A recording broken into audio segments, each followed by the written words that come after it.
Sucesso não ocorre por acaso. É simples, mas não é fácil. O que eu vou discutir com você hoje é a diferença que faz a diferença entre um indivíduo bem-sucedido e um indivíduo que batalha e não consegue o que quer na vida. Para fazermos isso, eu vou começar definindo o que é sucesso. Sucesso é conseguir o que você quer, o que é diferente de felicidade. Felicidade é querer o que você conseguiu. Para você ser feliz, você não precisa de mais nada. É só aceitar o que você tem. Isso não lhe impede de continuar almejando outras coisas na vida. Só que, infelizmente, as pessoas, de um modo geral, confundem sucesso com felicidade. E a história vai mais ou menos assim. Quando eu crescer, quando eu passar no vestibular, quando eu me casar, quando eu me divorciar.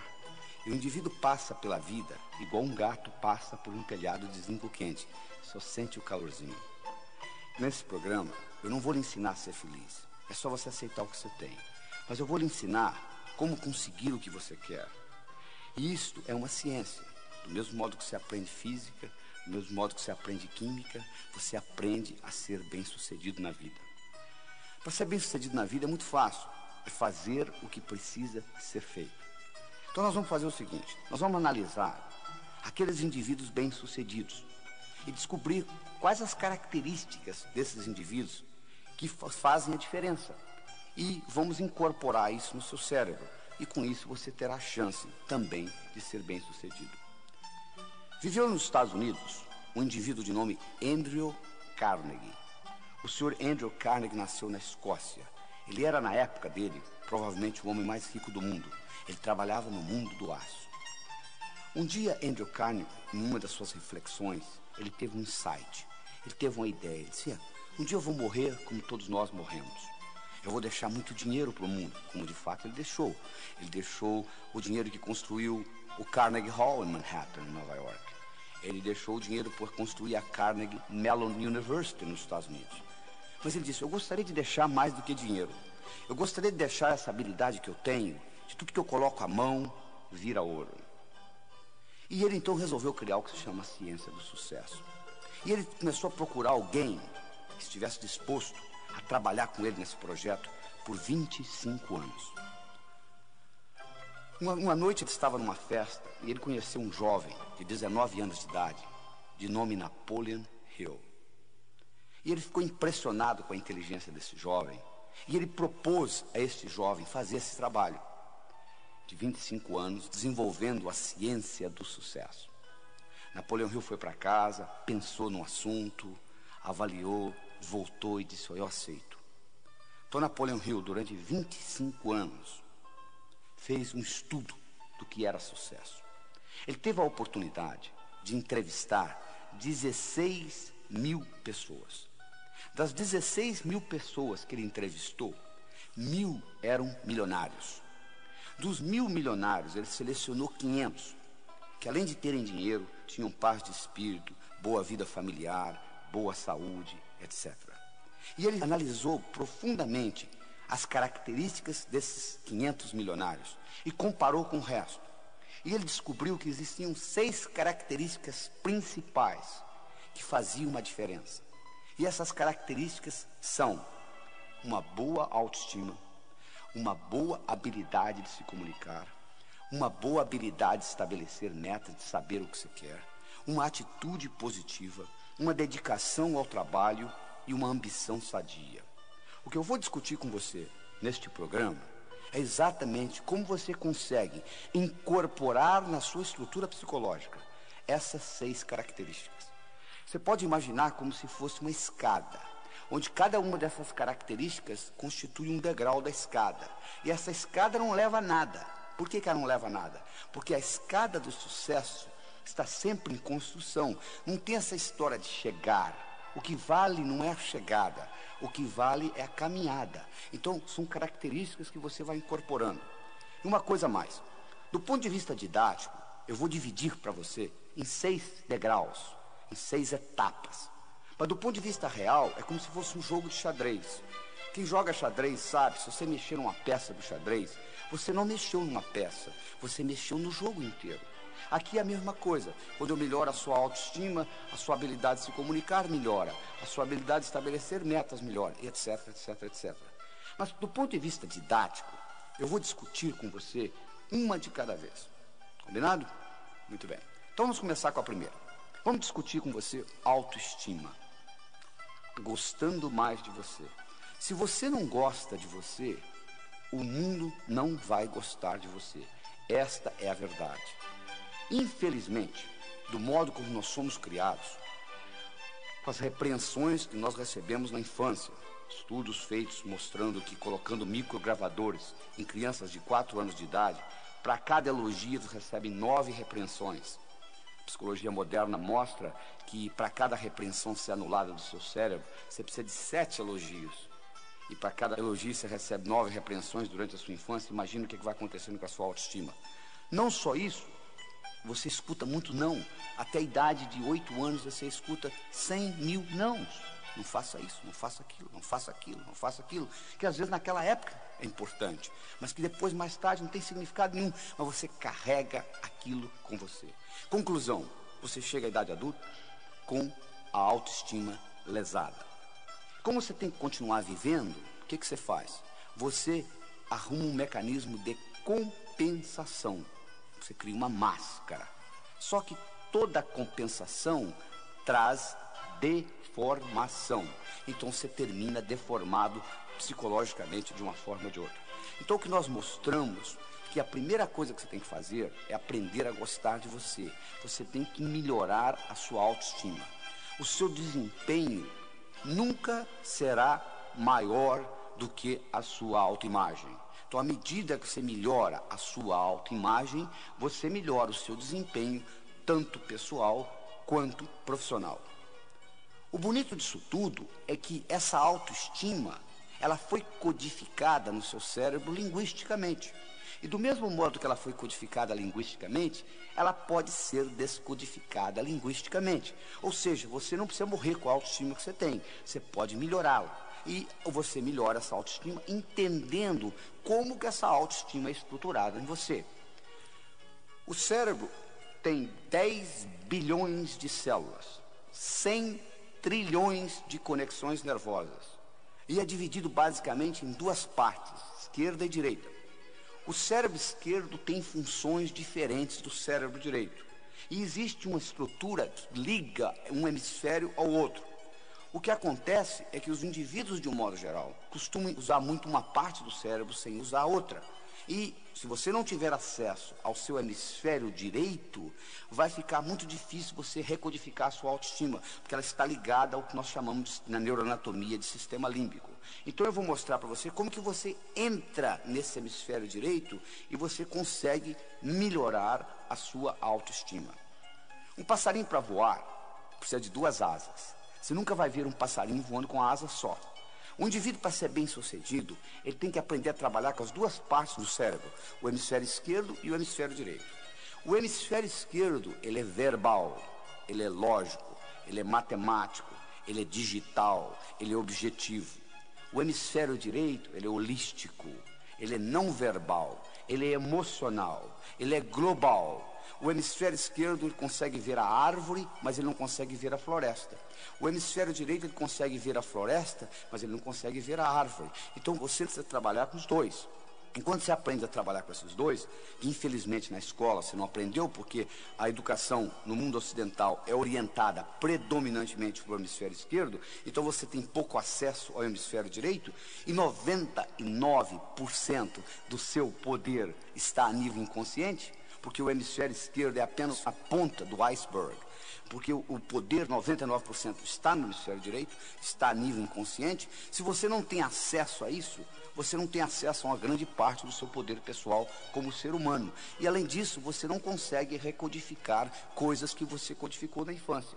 Então eu vou lhe mostrar como isso funciona e como você consegue penetrar nesse hemisfério direito e fazer uma modificação nessa estruturação. E com isso, a sua autoestima vai mudar. No momento que a sua autoestima mudar, o seu desempenho vai mudar, ou seja, você vai melhorar o seu dia a dia. e com isso a sua vida vai melhorar. Então vamos trabalhar nisso. Primeira coisa que você tem que entender é o seguinte: você, para entrar no hemisfério direito, os seus músculos têm que estar relaxados. Você não consegue entrar no hemisfério direito com a musculatura contraída. Então você tem que aprender um processo de relaxamento. Nem que seja um relaxamento de 3, 4 minutos. Mas você tem que aprender a dar uma desligada. As grandes ideias no mundo vieram do hemisfério direito. Como que o Einstein descobriu a teoria da relatividade? Ele estava deitado numa rede e de repente ele se imaginou viajando num raio de luz e descobriu a teoria da relatividade. Como que Arquimedes descobriu o princípio de Arquimedes? Ele estava deitado numa banheira, tomando banho, e de repente a ideia veio, e ele correndo nu na rua, eureka, eureka, eureka, achei, achei, achei. Porque o jeito como Arquimedes descobriu o princípio de Arquimedes é porque ele trabalhava para um rei, e o rei deu a ele a incumbência de descobrir se a coroa que o rei tinha ganho de presente era uma coroa totalmente de ouro, ou se tinha prata misturada, mas ele tinha que descobrir isso sem destruir a coroa. E ele levou essa ideia para a banheira, ele tomando banho, de repente ele descobriu como que ele conseguiria fazer isso sem destruir a coroa. E daí veio o princípio de Arquimedes. Mas o que eu estou querendo dizer é o seguinte: as grandes ideias vêm desse hemisfério direito. E você geralmente tem que estar num processo de relaxamento para que você penetre nessa parte do seu inconsciente que representa 99% do seu poder. Às vezes, em momentos de dificuldade na sua vida, você já entrou nisso. Tem um caso interessante que eles contam de uma senhora que dirigia numa estrada do Texas. Ela dirigia uma picape e a picape furou o pneu. E ela foi trocar o pneu da picape. E nisso que ela estava trocando o pneu, o macaco desceu de novo. Só que ela não percebeu, ela tinha um filho de 4 anos de idade, que saiu da cabine e entrou debaixo da picape. Na hora que o macaco enguiçou, o menino ficou preso debaixo da picape. Ela foi lá e levantou essa caminhonete. Ela com 50 quilos. Mas de onde que vem essa força? Vem do inconsciente. Do mesmo modo que essa força física foi gerada dessa parte do cérebro, nessa situação difícil, existe uma força mental também que vem do inconsciente, que você consegue despertá-la. Uma outra técnica importantíssima para você desenvolver a sua autoestima é a habilidade de visualização. Você ter essa habilidade de visualizar as coisas. Uma visualização bem feita, o cérebro não sabe se aquilo realmente aconteceu ou você só pensou. Eles fizeram um estudo na Universidade de Yale, no estado de Connecticut, nos Estados Unidos, onde eles pegaram um grupo de 30 estudantes, dividiram em 3 grupos, A, B, C, mas antes de dividir em grupos, eles pegaram os 30 estudantes, deram 10 balas, uma pistola para cada um, colocaram um alvo e cada um deu 10 tiros. E eles marcaram o placar. Depois, aleatoriamente, eles dividiram os estudantes em 3 grupos, A, B e C. O grupo A viria ali 5 vezes por semana, 20 minutos por dia, durante 6 semanas, praticando atirar no alvo. O grupo B faria a mesma coisa, ou seja, 5 vezes por semana, 20 minutos por dia, durante 6 semanas, com a finalidade de ficar ali imaginando que estava atirando, só imaginando, não tinha revólver na mão não. O terceiro grupo viria ali e ficaria ao mesmo tempo conversando, batendo papo. 6 semanas depois, eles foram retestados. O grupo que usou o revólver para praticar melhorou no placar 83%. O grupo que só usou a imaginação melhorou 82%. O grupo que não usou nada, nem o revólver, nem a imaginação, não melhorou absolutamente nada. Provando que o revólver era nada mais, nada menos um instrumento para você imaginar, para você focalizar a sua mente. Olha o poder da visualização, é impressionante. E isso não é ensinado na escola. Você pode modificar muita coisa dentro de você à medida que você aprende a visualizar. O processo simples que eu ensino é o seguinte: você pega uma maçã na mão esquerda, uma laranja na mão direita, coloca na altura dos seus olhos, fecha os olhos, imagina a laranja e a maçã. Se você tem dificuldade, você abre os olhos, dá uma coladinha, torna a fechar, e com isso você vai começando a treinar, que é uma habilidade que você tem que treinar. A outra coisa importante para você desenvolver a sua autoestima é você sorrir. Existe uma conexão entre a musculatura da boca e o cérebro, e na hora que você sorri, se você estiver sorrindo mesmo forçado, libera um hormônio chamado beta-endorfina, e esse hormônio lhe faz bem. As pessoas que sorriem mais, de um modo geral, vivem mais. Você pode ir num lobby de um hotel, fica na saída de um elevador, quando sai um casal, por exemplo, você vai ver que o homem sai de cara feia, a mulher sai sorrindo. Você sabe que as mulheres vivem 8 anos e meio a mais do que os homens. Então, o sorriso é muito importante para facilitar a sua autoestima.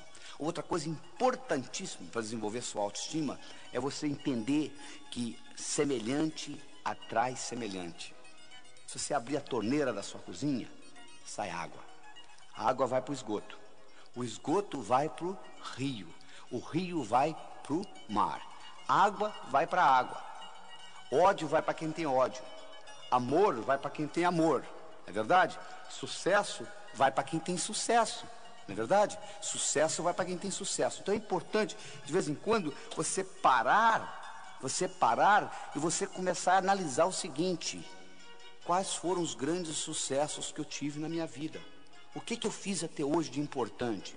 E no momento que você começa a se concentrar naquilo que você fez de importante, você vai perceber o seguinte, que trazendo aquela imagem para o seu cérebro de sucesso, aquilo vai atrair mais sucesso. Interessante, né? Aquilo vai atrair mais sucesso. Semelhantes atrai semelhante. Outra coisa importante para você desenvolver a sua autoestima é você ter essa habilidade de entender que falha faz parte do processo. Como é que você aprendeu a andar? Você levantou, caiu, levantou, caiu, levantou, caiu, até que um dia você andou, não é verdade? Então, tudo que você vai fazer na vida, entre a sua realidade e a sua visão, vai ter etapas. Essas etapas, às vezes você não vai fazê-las certas da primeira vez. Mas não existe o errado, existem etapas. Conta-se que uma vez um amigo do Thomas Edison estava conversando com ele e disse: "Ô Thomas, eu não entendo o que você faz. Você já testou 10.000 substâncias e elas não funcionaram para você criar essa lâmpada incandescente que você está criando. Por que você não desiste? Já errou 10.000 vezes." Thomas Edison disse: "Não, você está enganado. Eu não errei 10.000 vezes. Eu excluí 10.000 coisas que não funcionam. Ou seja, eu usei isso como etapa." A outra coisa importante para você desenvolver a sua autoestima é você ter a habilidade de doar-se. Fazer coisa independente de dinheiro. Fazer coisa pelo prazer de fazê-la.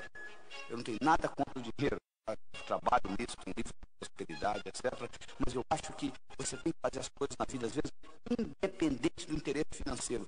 Só pelo prazer de manifestar aquilo no universo. E aquilo lhe dá uma satisfação tão grande que você desenvolve a sua autoimagem com isso. Outra característica importante do desenvolvimento da autoestima é o seguinte: se você vive em terreiro de peru, não espere voar com águias. É verdade? Se você vive em terreiro de peru, não espere voar com águias. Se os seus amigos são amigos negativos, que puxam você para baixo, é muito difícil você deslanchar na vida. Já é difícil nadar contra a correnteza, principalmente com peso no pescoço. Então é importante você entender que você tem que procurar amizades de pessoas do seu nível ou melhor do que você. Porque você terá espelho, você terá pessoas para você modelar, imitar e, consequentemente, crescer. Se você se liga a indivíduos que estão pior do que você, o que vai acontecer é que vão puxar você para baixo. Então, se você vive em terreiro de peru, é muito difícil você aprender a voar com águias. E, finalmente, uma característica importante na autoestima são as suas qualidades. Você tem que sempre focalizar naquilo que você é bom e não naquilo que você é ruim. Se você tem 1,70 m, você nunca vai ser um excelente jogador de basquete. Por mais que você pratique, você pode praticar 24 horas por dia, 365 dias por ano. Você nunca vai ser um excelente jogador de basquete. Por quê? Sua altura, tendo 1,70 m, não é uma qualidade para jogar basquete. Você tem que procurar aquilo que você é bom e você capitaliza naquilo que você é bom. São Tomé dizia o seguinte: eu preciso ver para crer. Na minha opinião, São Tomé estava um pouquinho enganado. Eu acho que você precisa crer para ver. Tudo que aconteceu de importante no universo, todas as descobertas importantes, elas ocorreram antes de quem inventou vê-las. Ele viu primeiro na mente. Então, se você tem que ver para crer, pouca coisa vai acontecer na sua vida, que você tem que sempre presenciá-la primeiro para depois imitá-la. Você já pensou se todo brasileiro tivesse essa atitude? Eu só acredito que a crise brasileira vai passar o dia que ela passar. E todo mundo falasse do mesmo jeito, todo mundo ia ficar de braço cruzado, esperando essa crise passar. É verdade? Então o que você tem que fazer é o seguinte: você tem que crer para ver. Este é que é o segredo. Você tem que acreditar primeiro e depois colocar em prática. Porque tudo que acontece no universo físico, primeiro aconteceu na mente de alguém. Essa é a grande verdade. É muito importante você entender isso. E essa credibilidade, às vezes você é bloqueado pelas mensagens negativas que você recebeu durante a infância. Eu faço uma analogia muito interessante, seguinte: imagine aí imagine um jarro, que você põe uma pulga dentro desse jarro e você tampa o jarro. Imaginou? Agora, a pulga não vai gostar de ficar nesse jarro. Ela vai pular para sair do jarro. Então ela pula, ela bate na tampa, volta, bate, volta, bate, volta. Chega uma hora que a pulga vai cansar. Então ela vai pular mais baixo um pouquinho. Quando a pulga começar a pular mais baixo um pouquinho, você pode ir lá e destampar a tampa do jarro, que a pulga nunca mais vai pular fora do jarro. Você não acredita? Faça a experiência aí para você ver o que vai acontecer. Mas você não precisa fazer a experiência. Você está lembrado como é que eles treinam o elefante no circo? Eles pegam um elefante bebê, amarram uma corda no pescoço dele, amarram numa árvore. O elefante tenta sair, não consegue, tenta sair, não consegue, tenta sair, não consegue, até que o elefante desiste. No momento que o elefante desistiu, ele agora está condicionado. Quando ele é adulto, agora a única coisa que o palhaço tem que fazer é amarrar uma corda no pescoço dele e amarrar na perna do tamborete. E ele continua pensando que ele está amarrado numa árvore. Interessante, né? Porque ele está condicionado. Você não precisa ir ao circo. Olhe no espelho. É verdade. Tem muita coisa que você foi condicionado que hoje está obsoleto. Quando você tinha 7 anos de idade, sua mãe disse: não atravesse a rua sozinho. Perfeitamente. Quando você tinha 7 anos, aquilo era importante. Agora já não é tão importante. Agora você tem que atravessar sozinho. Bom, isso aí você já superou. Mas existem muitas outras crenças, muitas outras limitações que foram impostas pelos seus pais em você, com a melhor das intenções, que estão lhe bloqueando, estão bloqueando essa sua habilidade de crer para ver.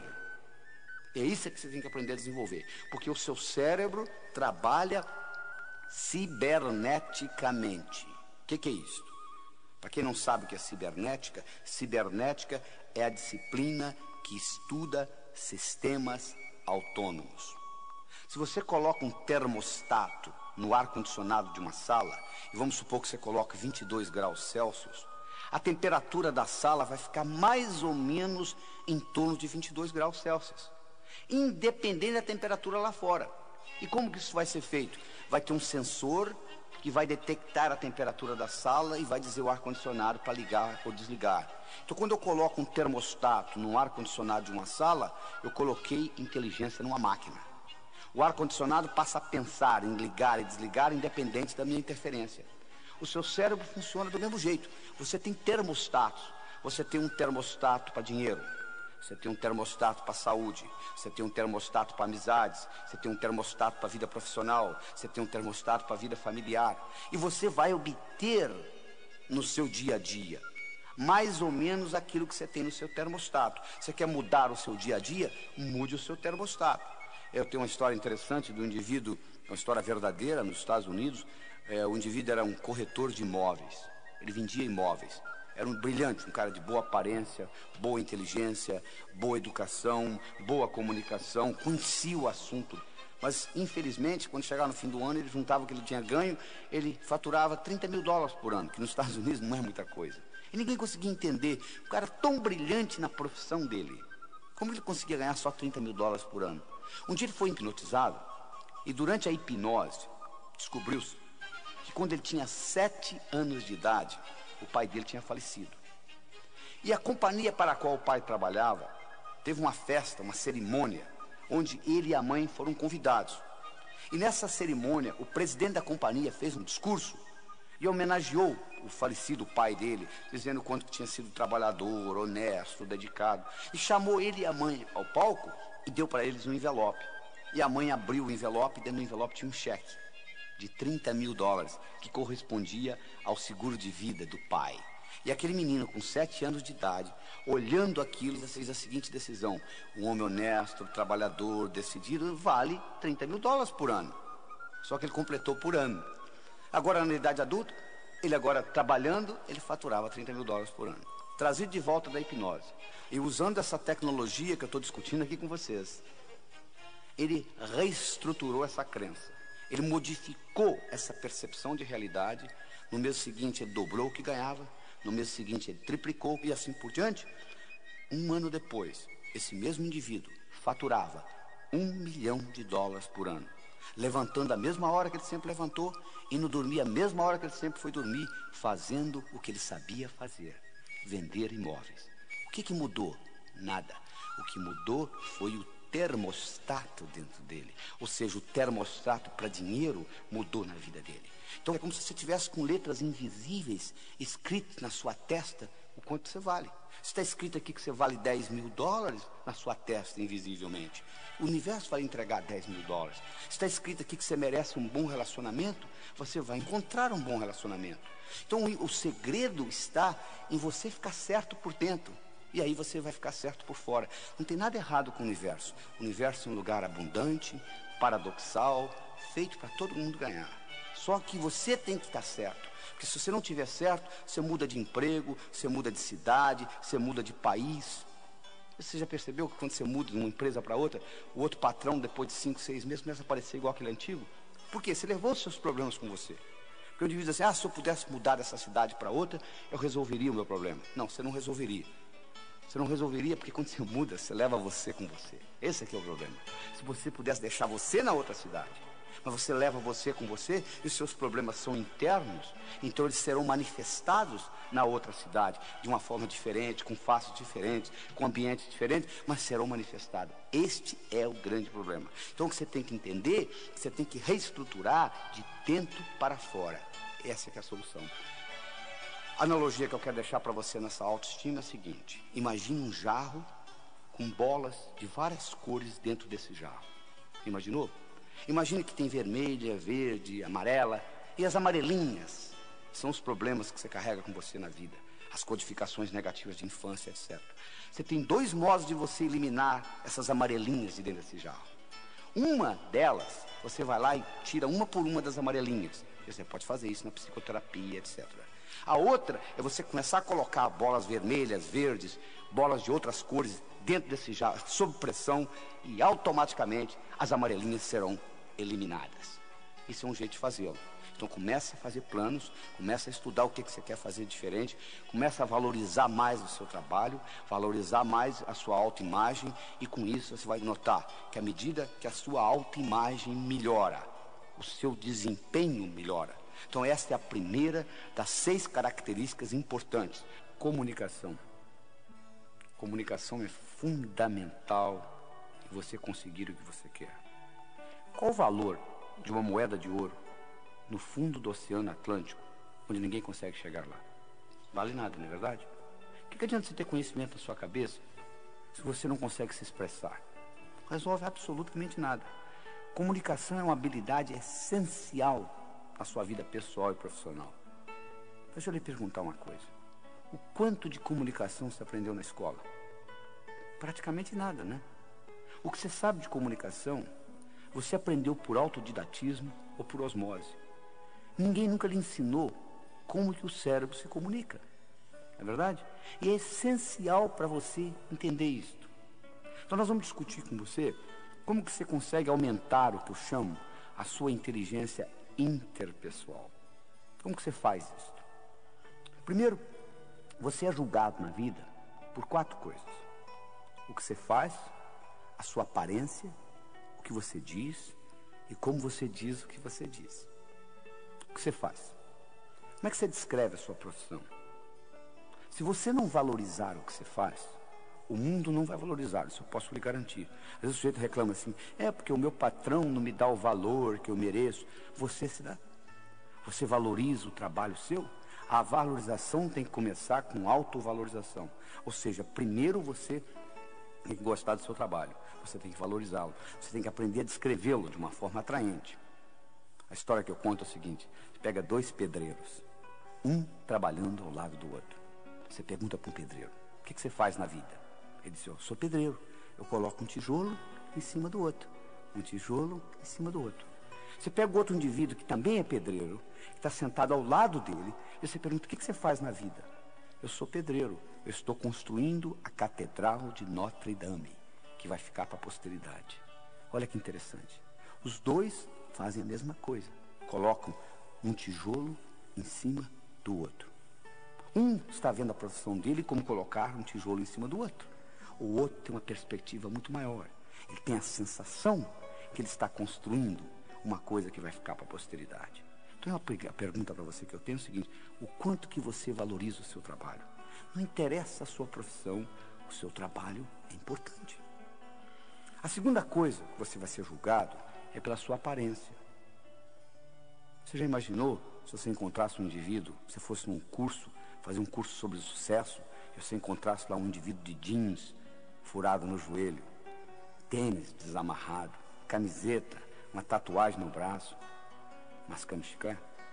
Você diz, poxa, mas esse é um indivíduo que vai ensinar sucesso? A aparência é fundamental. Eu digo o seguinte: se você quiser servir o exército, não apareça lá com o uniforme da Marinha. Se você quer jogar no time do Flamengo, não entre em campo com a camisa do Fluminense. Ou seja, você tem que se vestir de acordo com a mensagem que você quer passar. Eles fizeram um estudo em Nova York, no metrô de Nova York, na época que o metrô era 75 centavos. Eles pegaram um estudante, colocaram 50 centavos na mão dele e disseram o seguinte: ó, você vai ficar aqui na porta do metrô e vai abordar as pessoas do seguinte modo. Você vai dizer assim: ó, esqueci minha carteira em casa e o metrô é 75 centavos, eu tenho 50. Dá para completar 25 para ir para casa? O estudante fez isso durante 1 hora. Ganhou $6. Nada mal, né? Na segunda hora, eles colocaram uma gravata nele. Ele ganhou 18.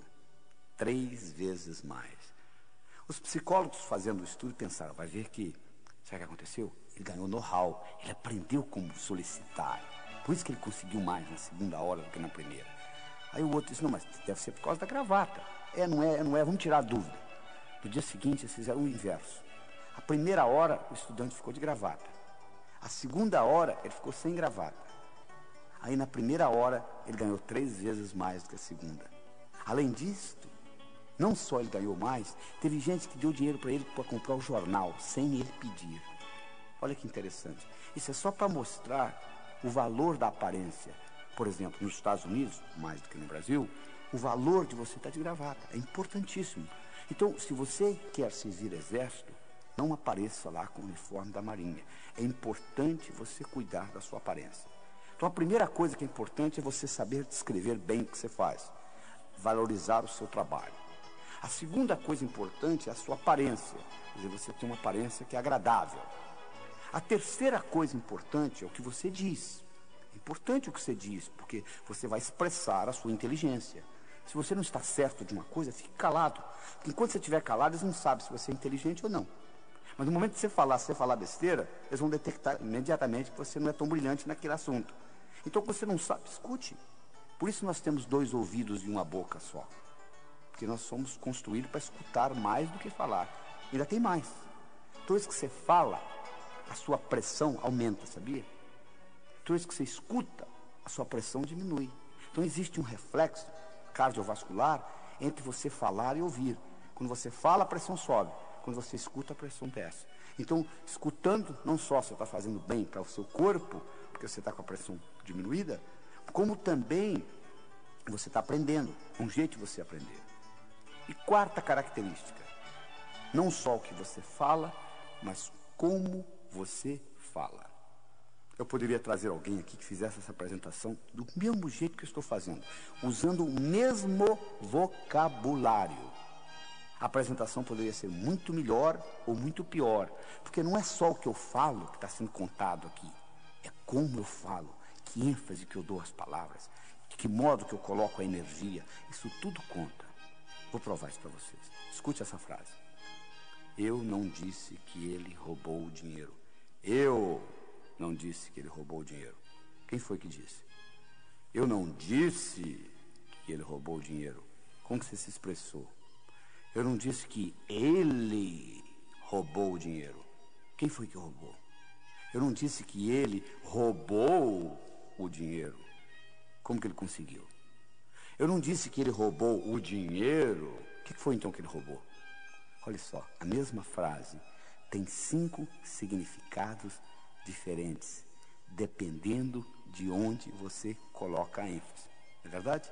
Às vezes tem briga de marido e mulher, a mulher pergunta para o marido, bem, você está com raiva? Não! O que você acha? Não é só o que você diz que conta, mas como você diz. Então são essas 4 características importantes na sua comunicação. O modo que você expressa e valoriza a sua profissão, como é que você apresenta o que você faz, a sua aparência, o que você diz e como você diz. E como você diz tem muito a ver com o movimento dos olhos.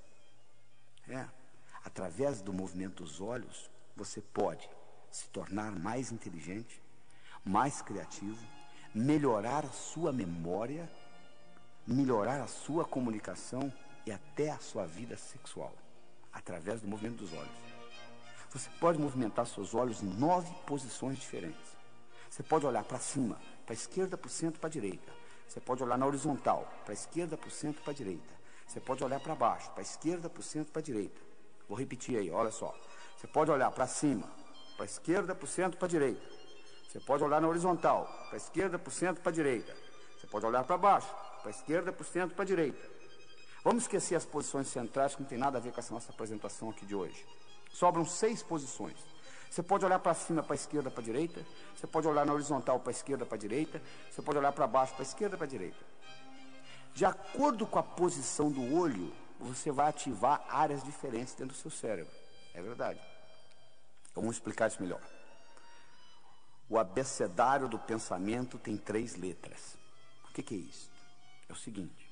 Todo pensamento que você tem, por mais simples ou complexo que ele seja, ele pode ser desmembrado em 3 componentes, que eu chamo de letras do pensamento. Imagem, som e sentimento. Vou provar isso para você. Recorde alguma coisa agradável que ocorreu no seu passado. Então, olha aí, veio uma imagem no seu cérebro, com ou sem sons, dependendo do que aconteceu lá, o barulho do mar, o vento, ou a música, ou alguém conversando, não é verdade? E a sensação é agradável, porque eu solicitei um evento agradável. Todo o pensamento, o mais simples ou complexo, você pode desmembrá-lo em imagem, som e sentimento. É assim que o cérebro trabalha. Ora, o interessante é que através do movimento dos olhos, você consegue perceber se a pessoa dentro do cérebro está trabalhando com imagem, com som ou com sentimento, naquele momento.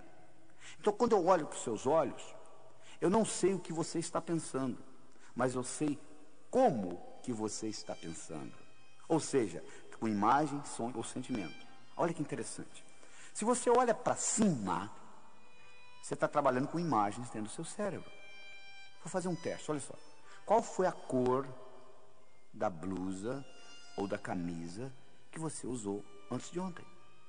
Tente recordar da cor da blusa ou da camisa que você usou antes de ontem. Você percebe, olha como é que seu olho subiu, olha aí, que interessante. Na hora que você faz essa pergunta para o seu cérebro, você percebe que seu olho sobe. Sobe por quê? Porque você vai ter acesso à cor da camisa através de imagem. Então o seu olho vai subir. Se o seu olho sobe para a esquerda, você está lembrando coisas que você já sabe. Se o seu olho sobe para a direita, você está criando coisas novas no seu cérebro. Presta atenção nisso que eu vou falar.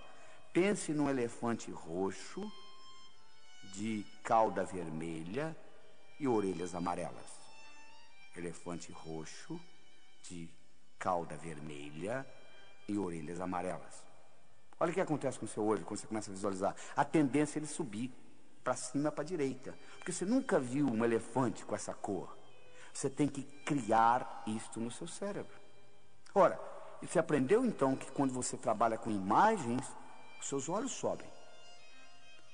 Para a direita, criando coisas novas. Para a esquerda, recordando. Eu disse para vocês que através do movimento dos olhos você pode melhorar a sua memória. Claro que você pode. Se eu estou querendo lembrar uma imagem de alguém, estão lembrados do João? O João, quem que é o João? O João. Aí você olha, lembrei. Por que você lembrou? Porque você coloca o olho na posição certa, ou seja, para cima, para a esquerda. E aí você lembra, porque você ativa a parte do cérebro que tem a memória visual.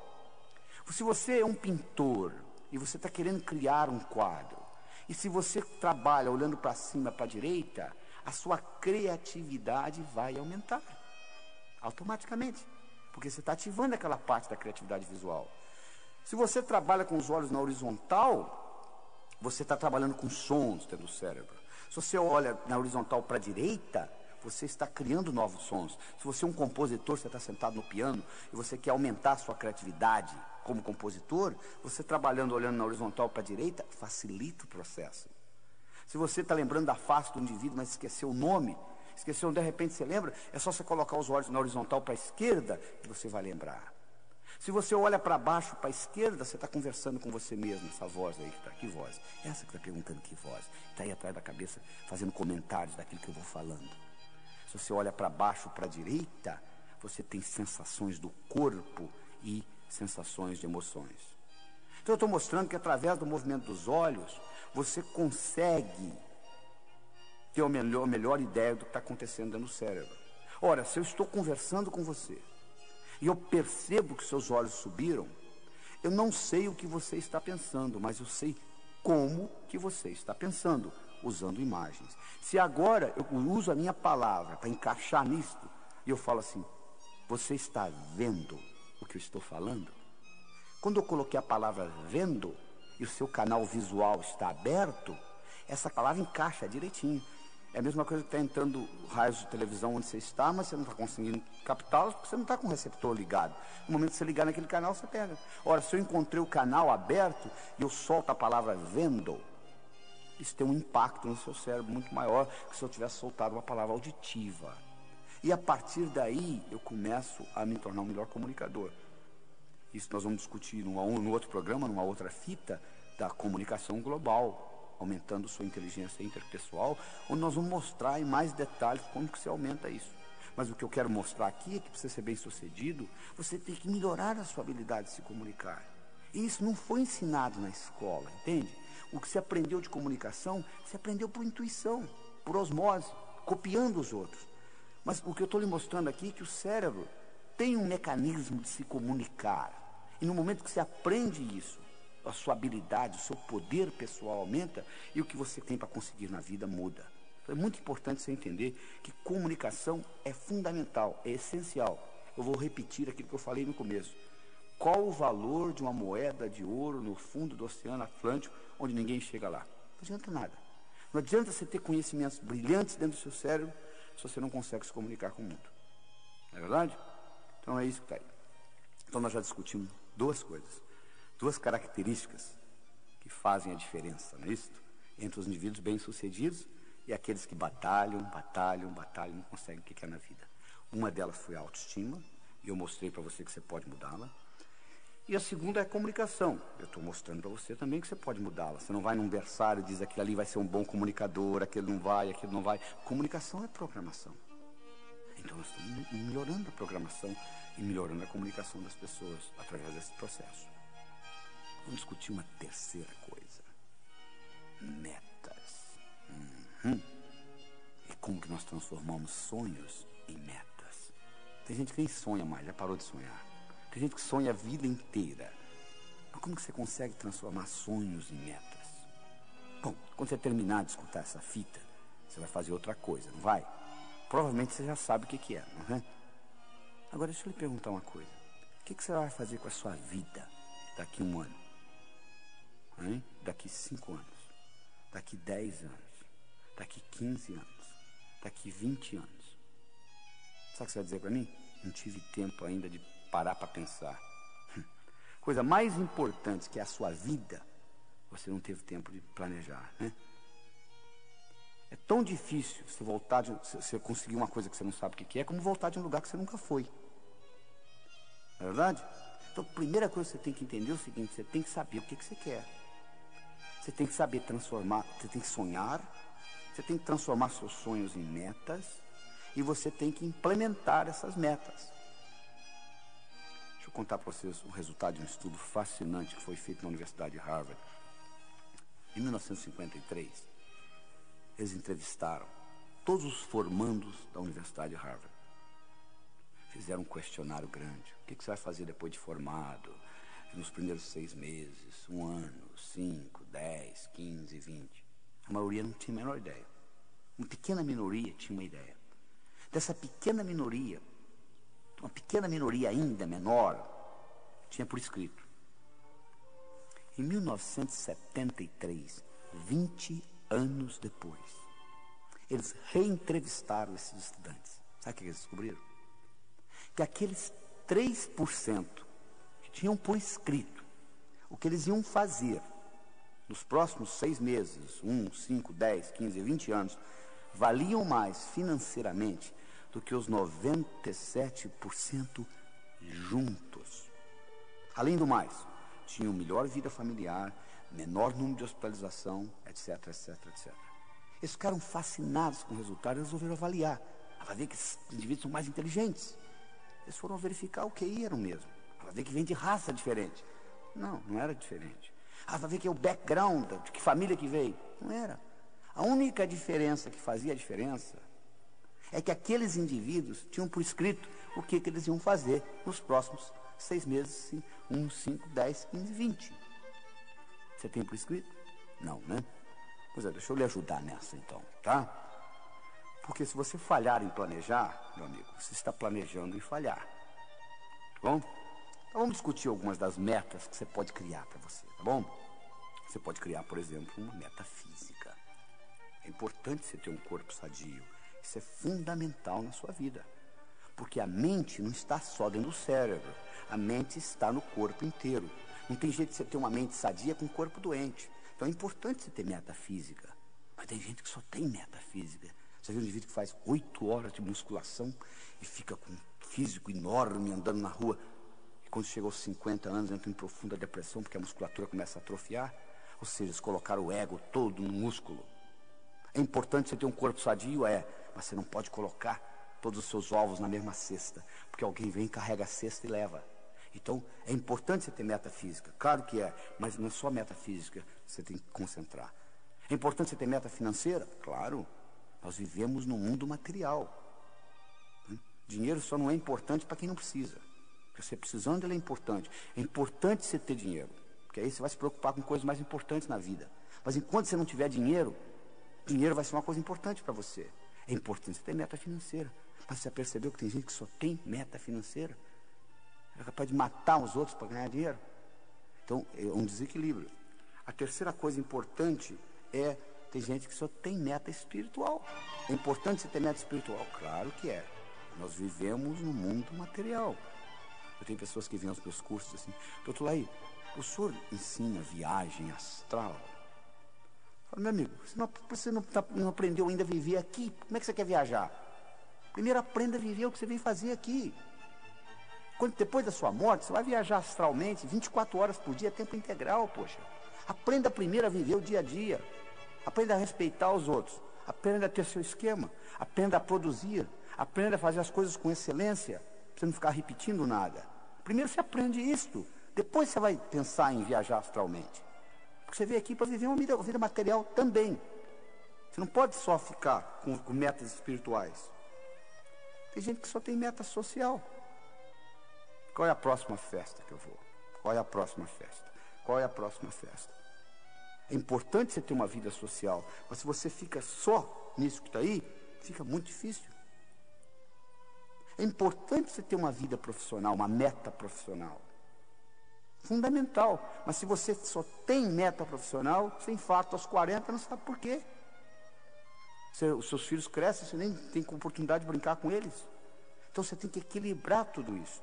É importante você ter uma meta familiar. Nossos filhos são muito importantes. Tão importantes quanto a gente. Nem mais, nem menos. Importante você entender isso. Nos Estados Unidos existe uma síndrome chamada síndrome do ninho vazio. O que é isso? É a mãe de família que se dedica a vida inteira aos filhos. Faz mais nada, só se dedicando aos filhos. Os filhos crescem, vão embora como nós fomos, e elas entram em profunda depressão. Por quê? Colocaram todos os ovos numa mesma cesta. A cesta foi embora. É importante você ter uma meta familiar? Mas faça outras coisas além de cuidar de filhos. Porque os filhos vão crescer, vão embora. E você vai ficar. Então é importante que você tenha outras atividades, outros interesses na vida. Fundamental que você entenda isso. Fundamental. A outra meta que você tem que equilibrar é a meta mental. Tem gente que eu conheço que conhece a enciclopédia britânica de capa a capa. Você pergunta, você fez alguma coisa com esse conhecimento? Por enquanto nada. O que que adianta, então? Sir Francis Bacon dizia, conhecimento é poder. Na minha opinião, ele estava enganado. Conhecimento é poder em potencial. Conhecimento só se torna poder quando passa do campo do pensar para o campo do agir. É importante você ter meta mental? É. Mas só planejar não adianta. Você tem que colocar em prática. E para colocar em prática, um dos grandes segredos é o seguinte: como que eu transformo um sonho numa meta? Você, para transformar um sonho numa meta, a primeira coisa que você tem que fazer é colocar uma data. Tudo aquilo que você coloca na categoria de algum dia não vai acontecer. Aquele livro que você comprou há 4 anos atrás, que está lá na sua prateleira empoeirado, você diz assim, algum dia eu vou lê-lo. Já percebeu que você nunca achou tempo para lê-lo? Por quê? Você colocou na categoria de algum dia. O seu cérebro diz, tá bom, o dia que algum dia chegar, a gente lê. A gente vai ler. Mas acontece que não existe algum dia no calendário. Você quer que uma coisa ocorra na sua vida? Coloca uma data. Coloca uma data, porque na hora que você falasse assim, até o fim da semana que vem, eu vou ler esse livro. O seu cérebro acharia tempo para ler o livro. Como você colocou na categoria de algum dia, não vai acontecer. Tem gente que diz assim, pois é, algum dia eu vou abrir a minha própria empresa. Coloque uma data. Coloque uma data nisto. Eu me lembro, em 1980, eu era diretor executivo da Ciba Geigy nos Estados Unidos. Em 1989, eu resolvi sair da companhia. Eu decidi que eu ia sair da companhia no dia 31 de dezembro de 1989. Dia 6 de julho, que era dia do meu aniversário, de 89, eu declarei internacionalmente para todas as companhias que eu viajava no mundo inteiro pela Ciba Geigy, eu declarei o seguinte, ó, no dia 31 de dezembro eu estarei saindo da companhia.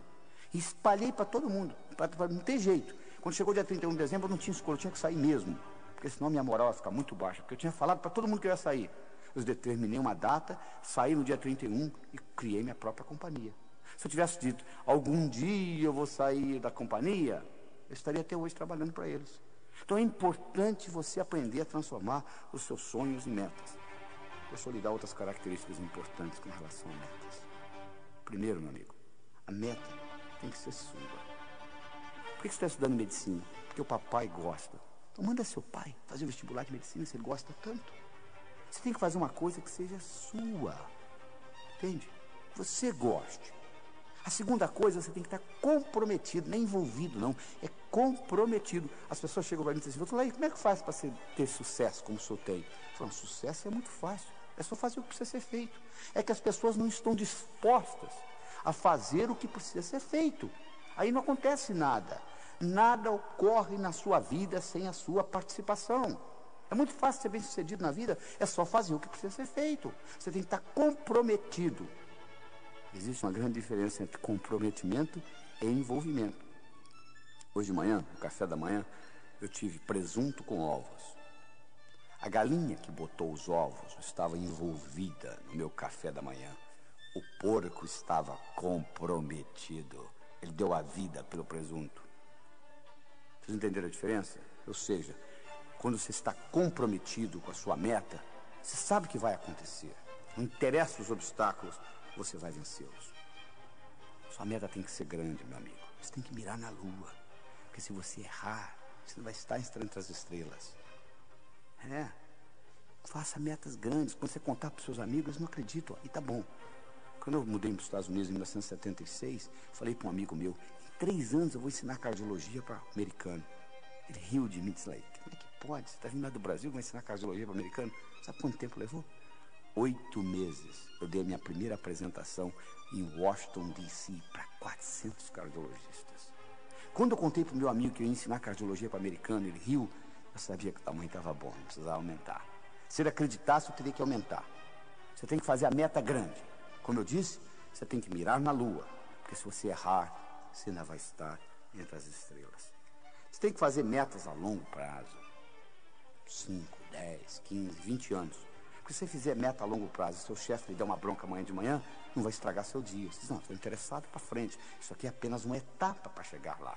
Então é importante você entender essa característica. Você tem que planejar.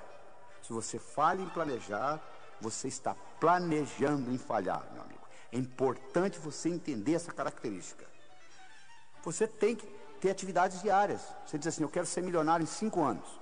Bom, como que você vai estar daqui a 4, daqui a 3, daqui a 2, daqui a 1, daqui a 6 meses, daqui a 30 dias, daqui a 7 dias? O que você vai fazer amanhã de manhã para ser milionário daqui a 5 anos? É só esperar os 5 anos passar e acabou, não. Você tem que dividir as suas metas. E o bacana é quando você corta elas em pedacinhos, é como comer um salame. Você não come um salame inteiro, mas se eu cortar fatia por fatia com uma cervejinha, você acaba comendo o salame todo. As metas é a mesma coisa, se você vê-las como um todo, elas assustam.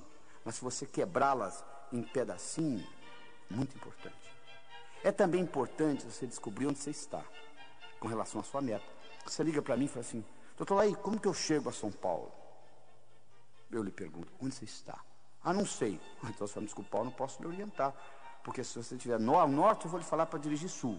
Se eu estiver ao sul, eu vou lhe falar para dirigir norte. Mas se você disser para mim, eu não sei.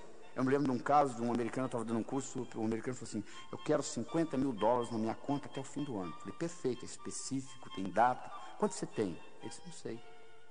Poucos dias depois ele me ligou, ele disse, você não vai acreditar, doutor, eu dei uma checada nas minhas contas todas, somei. Você sabe quanto que eu tenho no banco? $55 mil. Engraçado, né? Você estava pedindo uma coisa que você já tinha, né? Tem muita gente que faz isso na vida. Ah, se eu tivesse talento. O que você acha que é talento, meu amigo? Você acha que o pianista senta lá e começa a tocar piano? Talento é resistência na musculatura glútea. É sentar lá e praticar. Porque quanto mais você pratica, mais sortudo você fica. Então é importante você entender isso. Se você não sabe o que você quer, é muito difícil você conseguir as coisas. Tá bom? Até lá.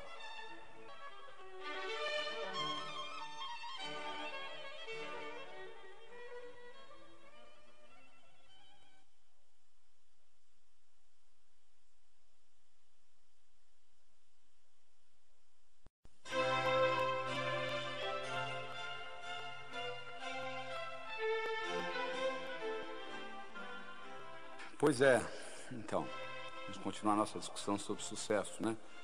Já discutimos com vocês autoestima, discutimos comunicação e discutimos a habilidade de estabelecer metas. Muito importante, metas, né?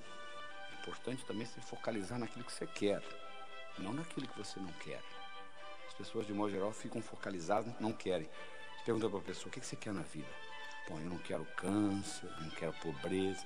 Não estou perguntando o que você não quer. Quero saber o que você quer.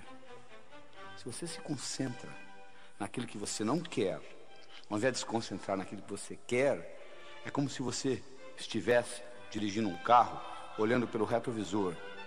Você sabe de onde você está vindo, mas você não sabe para onde você está indo. Vou repetir esta, tá? Se você se concentra naquilo que você não quer, ao invés de se concentrar naquilo que você quer, é como se você estivesse dirigindo um carro, olhando pelo retrovisor. Você sabe de onde você está vindo, você não sabe para onde você está indo. Esse é o problema. Muito bem. Nós agora vamos discutir a quarta característica do que Napoleon Hill encontrou naqueles 500 milionários. E essa característica é a atitude. A atitude que você tem com relação às coisas. Se eu lhe apresento um copo pela metade de água, você pode vê-lo metade cheio ou metade vazio. O copo está pela metade. Você pode enfatizar no que tem ou no que está faltando.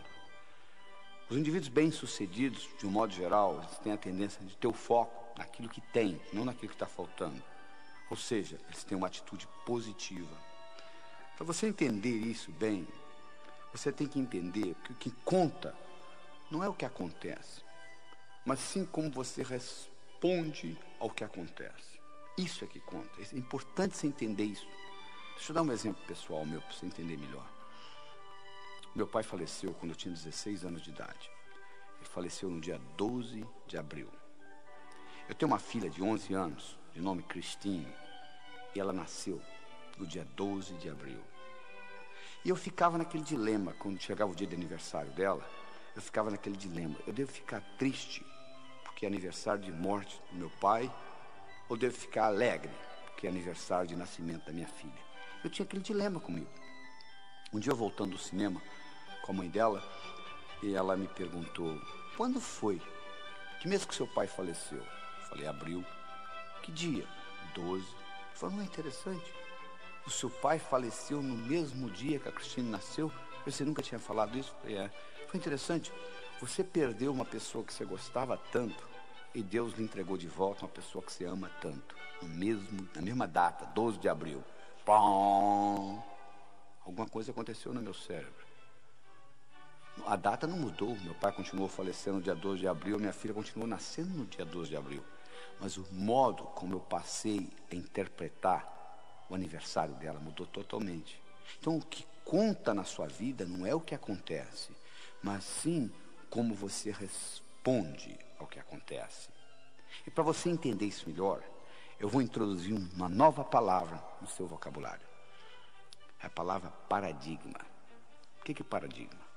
Paradigma é o modo como nós percebemos o mundo. É a água para o peixe.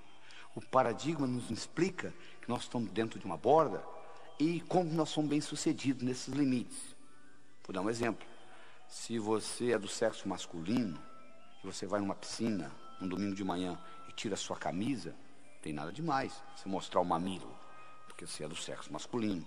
Mas uma pessoa do sexo feminino e você vai numa piscina no domingo de manhã, você tira o sutiã e fica topless, vai ser um absurdo. Como que pode? Mas qual o problema? Por que o mamilo masculino pode ser mostrado e o mamilo feminino não pode? Se você vai na floresta amazônica, uma índia daquela está com o mamilo de fora, nem sabe o que é isso. É o paradigma.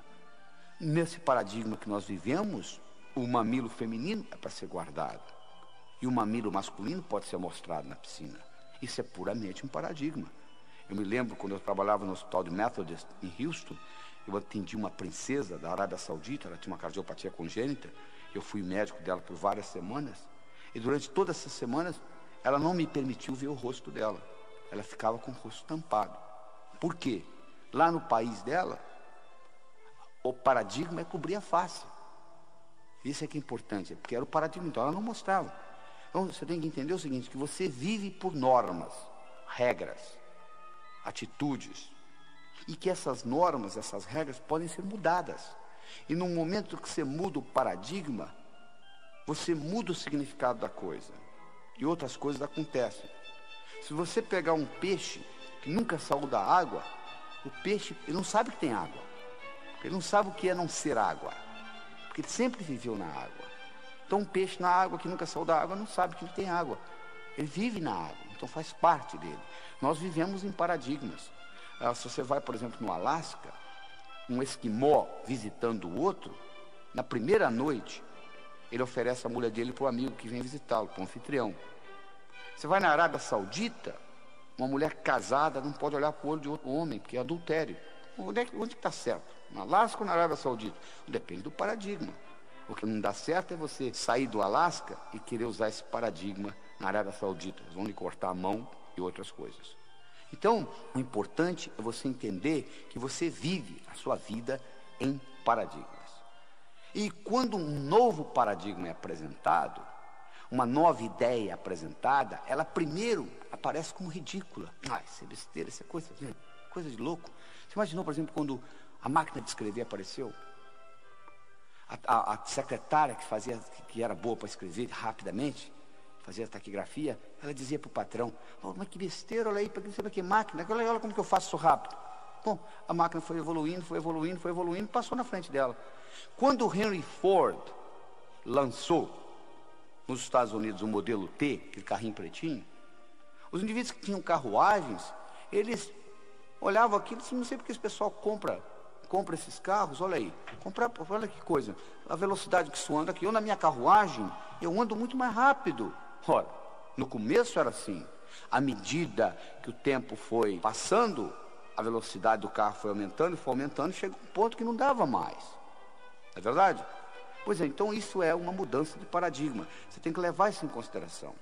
Um indivíduo de nome Thomas Kuhn, K-U-H-N. Dr. Kuhn foi professor da Universidade de Harvard. E ele fez um estudo dos últimos 400 anos de ciência. E ele mostrou uma coisa fascinante. Ele mostrou que os próprios cientistas vivem em paradigmas. Que quando um cientista descobre um dado que não encaixa no paradigma dele, das duas uma, ou ele é incapaz de perceber o dado, ou ele manipula até encaixar no paradigma dele. Então, ciência é nada mais, nada menos do que uma expressão de paradigmas. O Albert Einstein, ele nunca usou a palavra paradigma. Ele tem uma frase famosa que diz o seguinte: os problemas importantes não podem ser resolvidos no mesmo nível de pensamento que eles foram criados. Olha que interessante. Os problemas importantes não podem ser resolvidos no mesmo nível de pensamento que eles foram criados. Ou seja, exige uma mudança de paradigma para que isso ocorra. Deixa eu mostrar para vocês um paradigma em ação. Você vai ter que ter uma boa habilidade de visualização para seguir o que eu vou falar. Imagine o seguinte: 3, 6, 9 pontos, expostos como se fosse num quadrado, onde eles estão no canto, no meio, no outro canto do quadrado, em cima, no meio e embaixo. 3, 6, 9 pontos. Agora pega um lápis e com 4 linhas retas, tenta passar por esses pontos.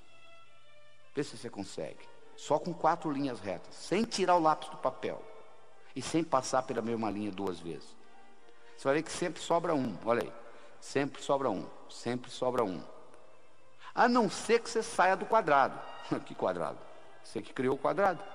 Se você vai lá embaixo, se você está tendo dificuldade em visualizar, você pode passar lá na livraria e abrir O Sucesso Não Ocorre Por Acaso, que eu tenho essa explicação lá no livro. Você vai ver o seguinte, que agora você consegue, interessante. Antes você não conseguia. De repente, quando você muda o paradigma, você consegue. Na vida é a mesma coisa. Às vezes você não está conseguindo fazer dentro do paradigma que você vive. Você muda o paradigma, isso ocorre. Então deixa eu lhe ensinar como é que você muda paradigma. Vamos pegar o seguinte, vamos pegar uma coisa interessante. Vamos fazer uma hierarquia de ideias aqui, tá bom? Olha só. Pega a palavra transporte. Tá? Bom, transporte. Como é que você pode ter transporte? De carro, de navio, de avião, de trem. Não é verdade? Pega a palavra carro.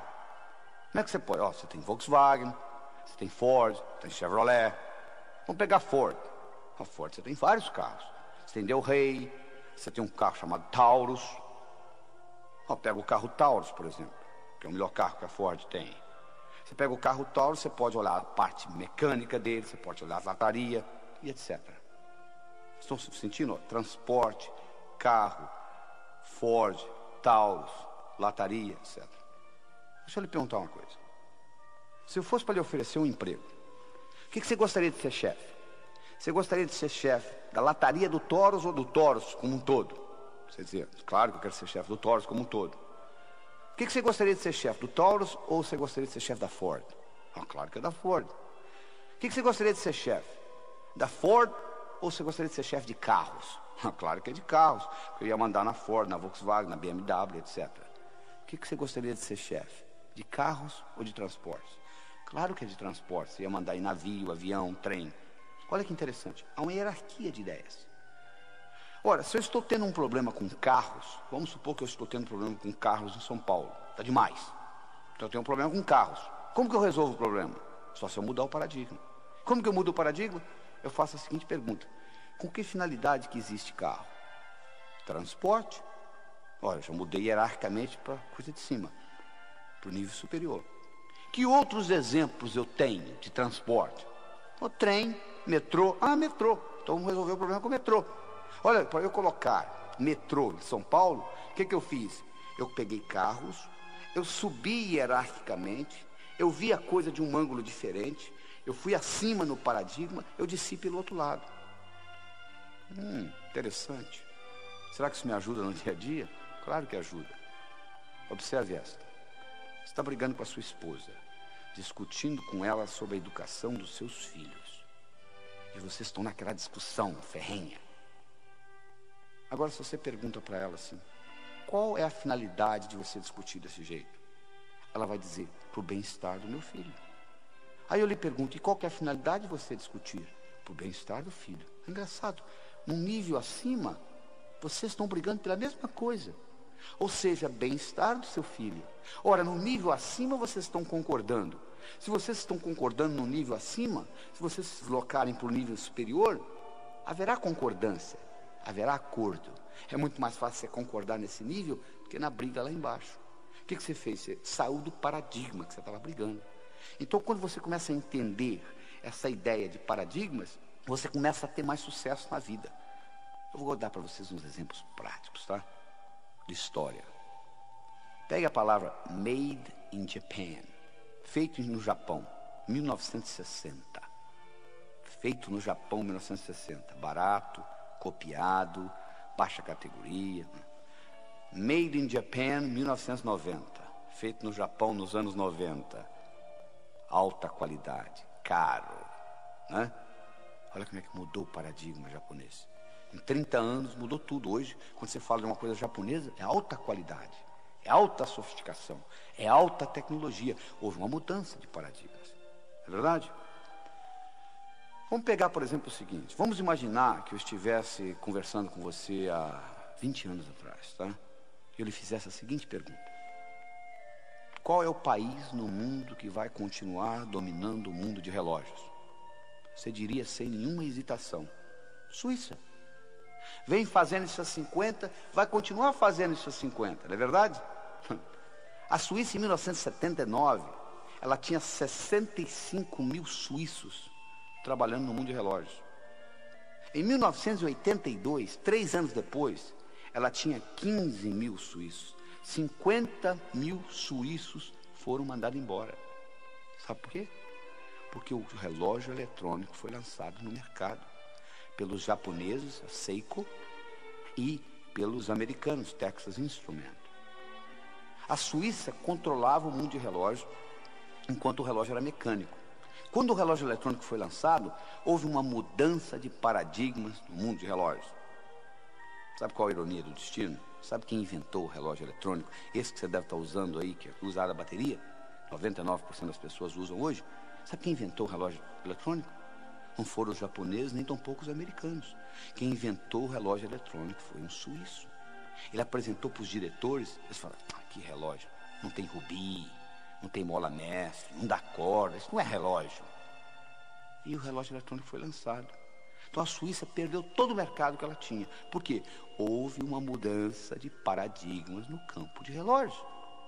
Quando o Henry Ford lançou nos Estados Unidos o modelo T, que é aquele carrinho pretinho, bonitinho, né? Sabe o que as fábricas de carruagens fizeram? Aumentaram produtividade, fizeram a roda mais leve, diminuíram o preço. Mas ninguém queria comprar carruagem mais. Todo mundo queria o modelo T do Henry Ford. Hoje, se eu lhe der uma carruagem de presente, você mora numa zona metropolitana, você vai dizer: não, muito obrigado, não quero, não tenho, só mal na minha garagem dá para parar meu carro, eu não tenho lugar para colocar o cavalo. Mas custava caríssimo a carruagem antes da mudança de paradigmas no transporte. O que eu quero dizer para você é o seguinte: o mundo está mudando, as coisas mudam. A única coisa constante de agora para frente é mudança. E você tem que acompanhar esse processo de mudança. Você tem que entender o seguinte, preste bem atenção no que eu vou falar. Sucesso no passado não garante sucesso no futuro. As fábricas de carruagem faturavam horrores, até que foi lançado o modelo T. Não interessa, só porque você faturou no passado, você vai continuar faturando no futuro. Houve uma mudança de paradigma. E você, para mudar a sua atitude com relação ao seu trabalho, com relação à sua vida pessoal, você tem que mudar, porque se mudar a regra do jogo, muda tudo. Vou dar mais um exemplo para vocês interessante. Um indivíduo que ganhou o Prêmio Nobel de Economia, o nome dele é Herbert Simon. O Herbert Simon fez uma coisa fascinante. Ele fez o seguinte: ele pegou 2 tabuleiros de xadrez, colocou uma separação entre os dois. De um lado, ele montou um jogo de xadrez em progresso. Do outro lado, ele colocou um mestre em xadrez. E ele explicou a regra do jogo: o seguinte: eu vou levantar essa separação e você vai ter 30 segundos para dar uma olhada no jogo. E você vai reproduzir do seu lado esse jogo. Combinado? Combinado. 1, 2, e ele levantou, o sujeito deu uma olhada, 30 segundos, e baixou, o cara montou. Impressionante. Montava com uma precisão de até 80%. Eles pegaram indivíduos que sabiam mexer com as peças, mas não eram grandes jogadores de xadrez. Fizeram o mesmo estudo. Colocaram o indivíduo lá de lado e disse: vou levantar 30 segundos, dá uma olhada, reproduza no seu tabuleiro. Reproduziram. Precisão, 30%. Quase que aleatório. Aí eles bolaram o seguinte: vamos fazer o seguinte, vamos criar um tabuleiro onde não tem um jogo de xadrez em progresso. Aleatoriamente, pelo computador, nós vamos colocar as peças, ou seja, vão ter 2 bispos na mesma diagonal, etc., que contradizem a regra do xadrez. Chamaram o mestre em xadrez de novo, Colocaram de lá, 1, 2 e levantaram, fecharam, chamaram um indivíduo que estava começando a jogar xadrez. Sabe quem ganhou dessa vez? O principiante. Por quê? Porque no momento que levantou a separação, o mestre de xadrez, sabe o que ele fazia? Ele começou, mas como é que pode 2 bispos na mesma diagonal? Quer dizer, ele se distraía com a história, todo aquele know-how que ele tinha do jogo de xadrez desapareceu, porque mudou a regra do jogo. Na sua vida, meu amigo, a regra do jogo está mudando toda hora. Se você é fixo, se você não tem jogo de cintura, se você não sabe se adaptar à mudança de mercado, à mudança de paradigma, você vai dançar, não tem jeito, você não vai conseguir ser bem sucedido. É importante que você entenda o seguinte: agora para frente, a única coisa constante é a mudança. Só para você ter uma ideia, o volume de informação no mundo dobra a cada 4 anos. A partir do ano 2000 vai dobrar a cada 20 meses. Então, o acúmulo é muito grande, a mudança é muito grande. A única coisa que você tem que ter é essa flexibilidade no aprender.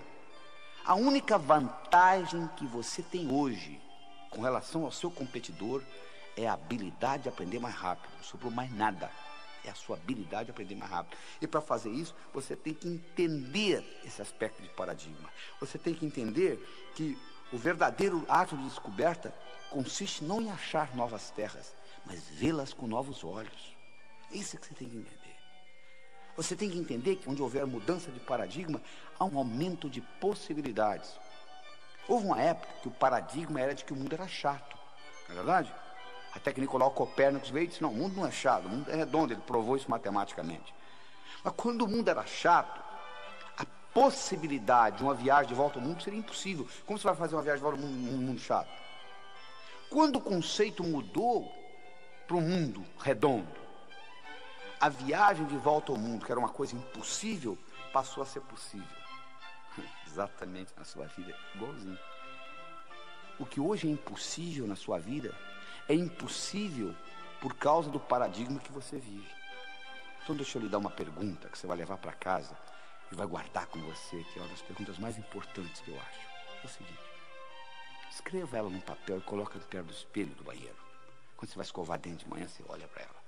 A pergunta é a seguinte: o que hoje é impossível na minha vida, mas que se fosse possível, mudaria fundamentalmente o modo como eu vivo? Vou repetir. O que hoje é impossível na minha vida, mas que se fosse possível, mudaria fundamentalmente o modo como eu vivo. Essa pergunta vai lhe permitir desencadear novas atitudes na sua vida. E desencadeando novas atitudes, você vai incorporar novas tecnologias e novos modos de pensar. Porque Mark Twain tinha um ditado que eu acho que é fascinante, que diz o seguinte: se o único instrumento que você tem é um martelo, todo problema você pensa que é prego. Não é verdade? Tem gente que tem uma tecnologia e diz: deixa comigo que eu resolvo. Mas só tem isso, porque eu faço isso há 15 anos, porque eu tenho 15 anos de experiência nessa empresa.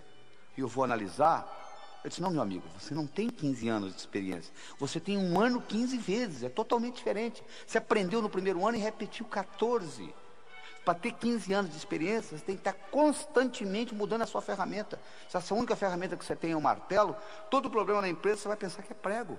Então é importante você entender que essa mudança de paradigma é fundamental. E nessa mudança, quando você responde essa pergunta, o que é hoje impossível na minha vida, mas que se fosse possível, mudaria fundamentalmente o modo como eu vivo, e vem a resposta, você tem que em seguida fazer uma segunda pergunta. E se eu implementasse desse jeito, como que seria? Você tem que fazer uma certa antecipação dentro da sua cabeça. Olha só, você vai concordar comigo. Se você anda, você tem que ver metros na sua frente, senão você bate.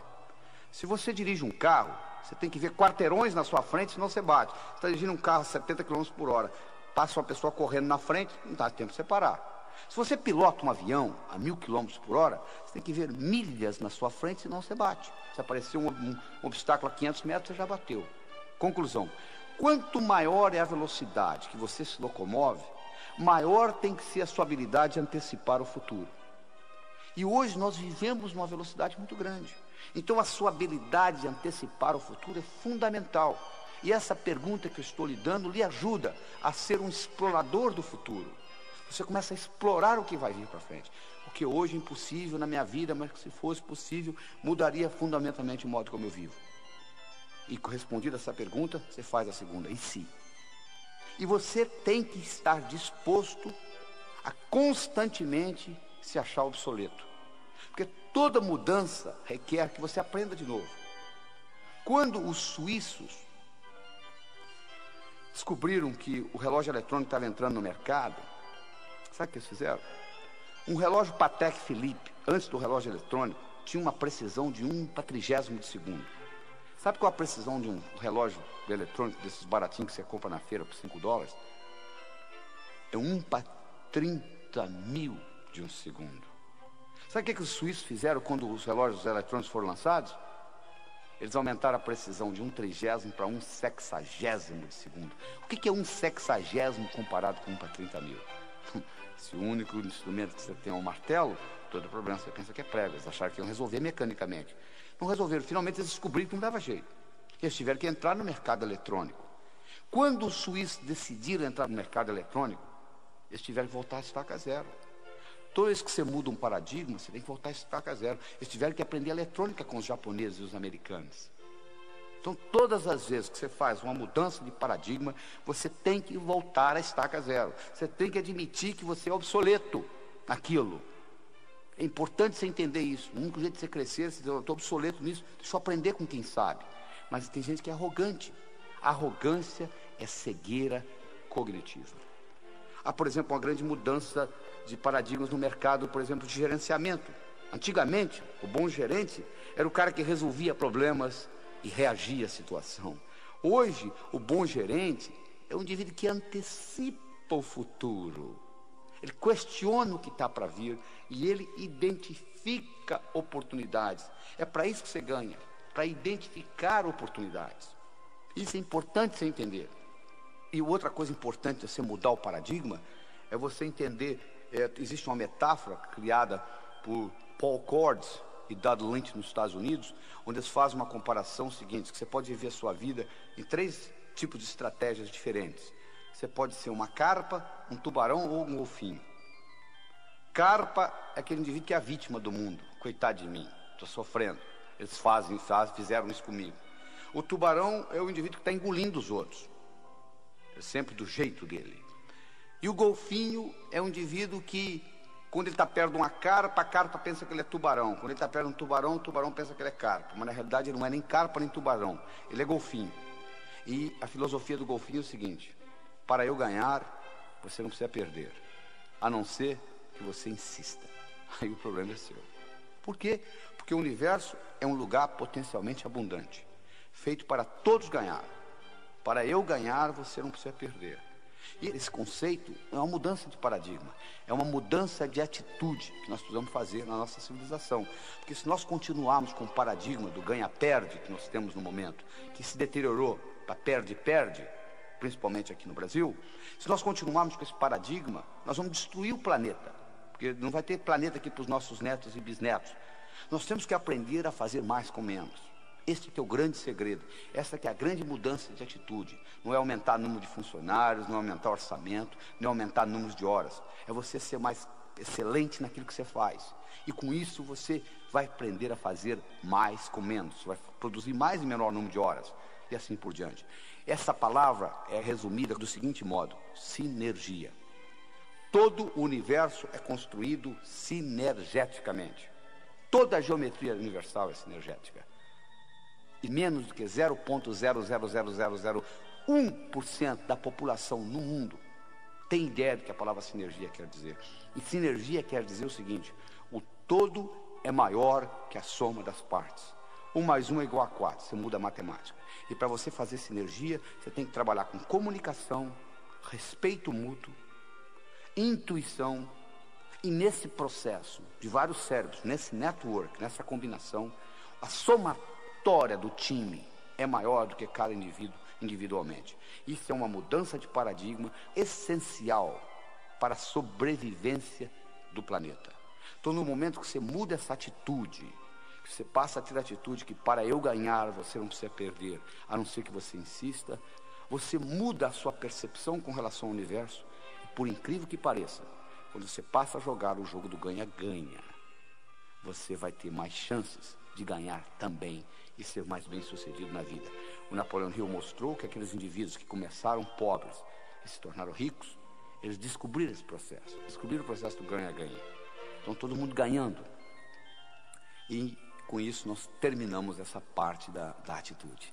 Então lembre-se do seguinte, o que é importante não é o que acontece com você, mas como você responde ao que acontece com você. Nós falamos no começo desse programa, nós íamos discutir 6 características que fazem a diferença. A diferença que faz a diferença entre um indivíduo bem-sucedido e um indivíduo que batalha, não consegue chegar a lugar nenhum. Nós vamos discutir agora as 2 restantes, trabalho e ambição. Vamos começar com o trabalho. O único lugar que eu conheço que sucesso vem antes de trabalho é no dicionário. Sucesso é com S, trabalho é com T. Por outro lado, trabalho sozinho não traz sucesso. Olha o operário de fábrica. Ele levanta cedo, carrega uma marmita com ele, trabalha o dia todo, volta para casa à noite, faz isso anos e anos e anos e aposenta com salário mínimo. Sucesso só vem antes de trabalho no dicionário. Trabalho sozinho não traz sucesso. Onde que está o segredo? Isso é que você vai aprender agora. O segredo está no seguinte: para você ser bem-sucedido, você tem que fazer as coisas acontecerem. Tem que gerar ação. Só que o bonito é que, para fazer acontecer, não significa necessariamente que você as faça. Escutou bem?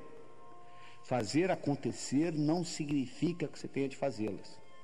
Existe uma coisa chamada delegação. Uma palavra bonita que pouca gente entende o significado. Eu vou explicar para você aqui qual o significado da palavra delegação. Delegação significa o seguinte: eu vou solicitar a alguém fazer no meu lugar, alguém este que eu sei de antemão que vai fazer pior do que eu faço. Eu já sei de antemão.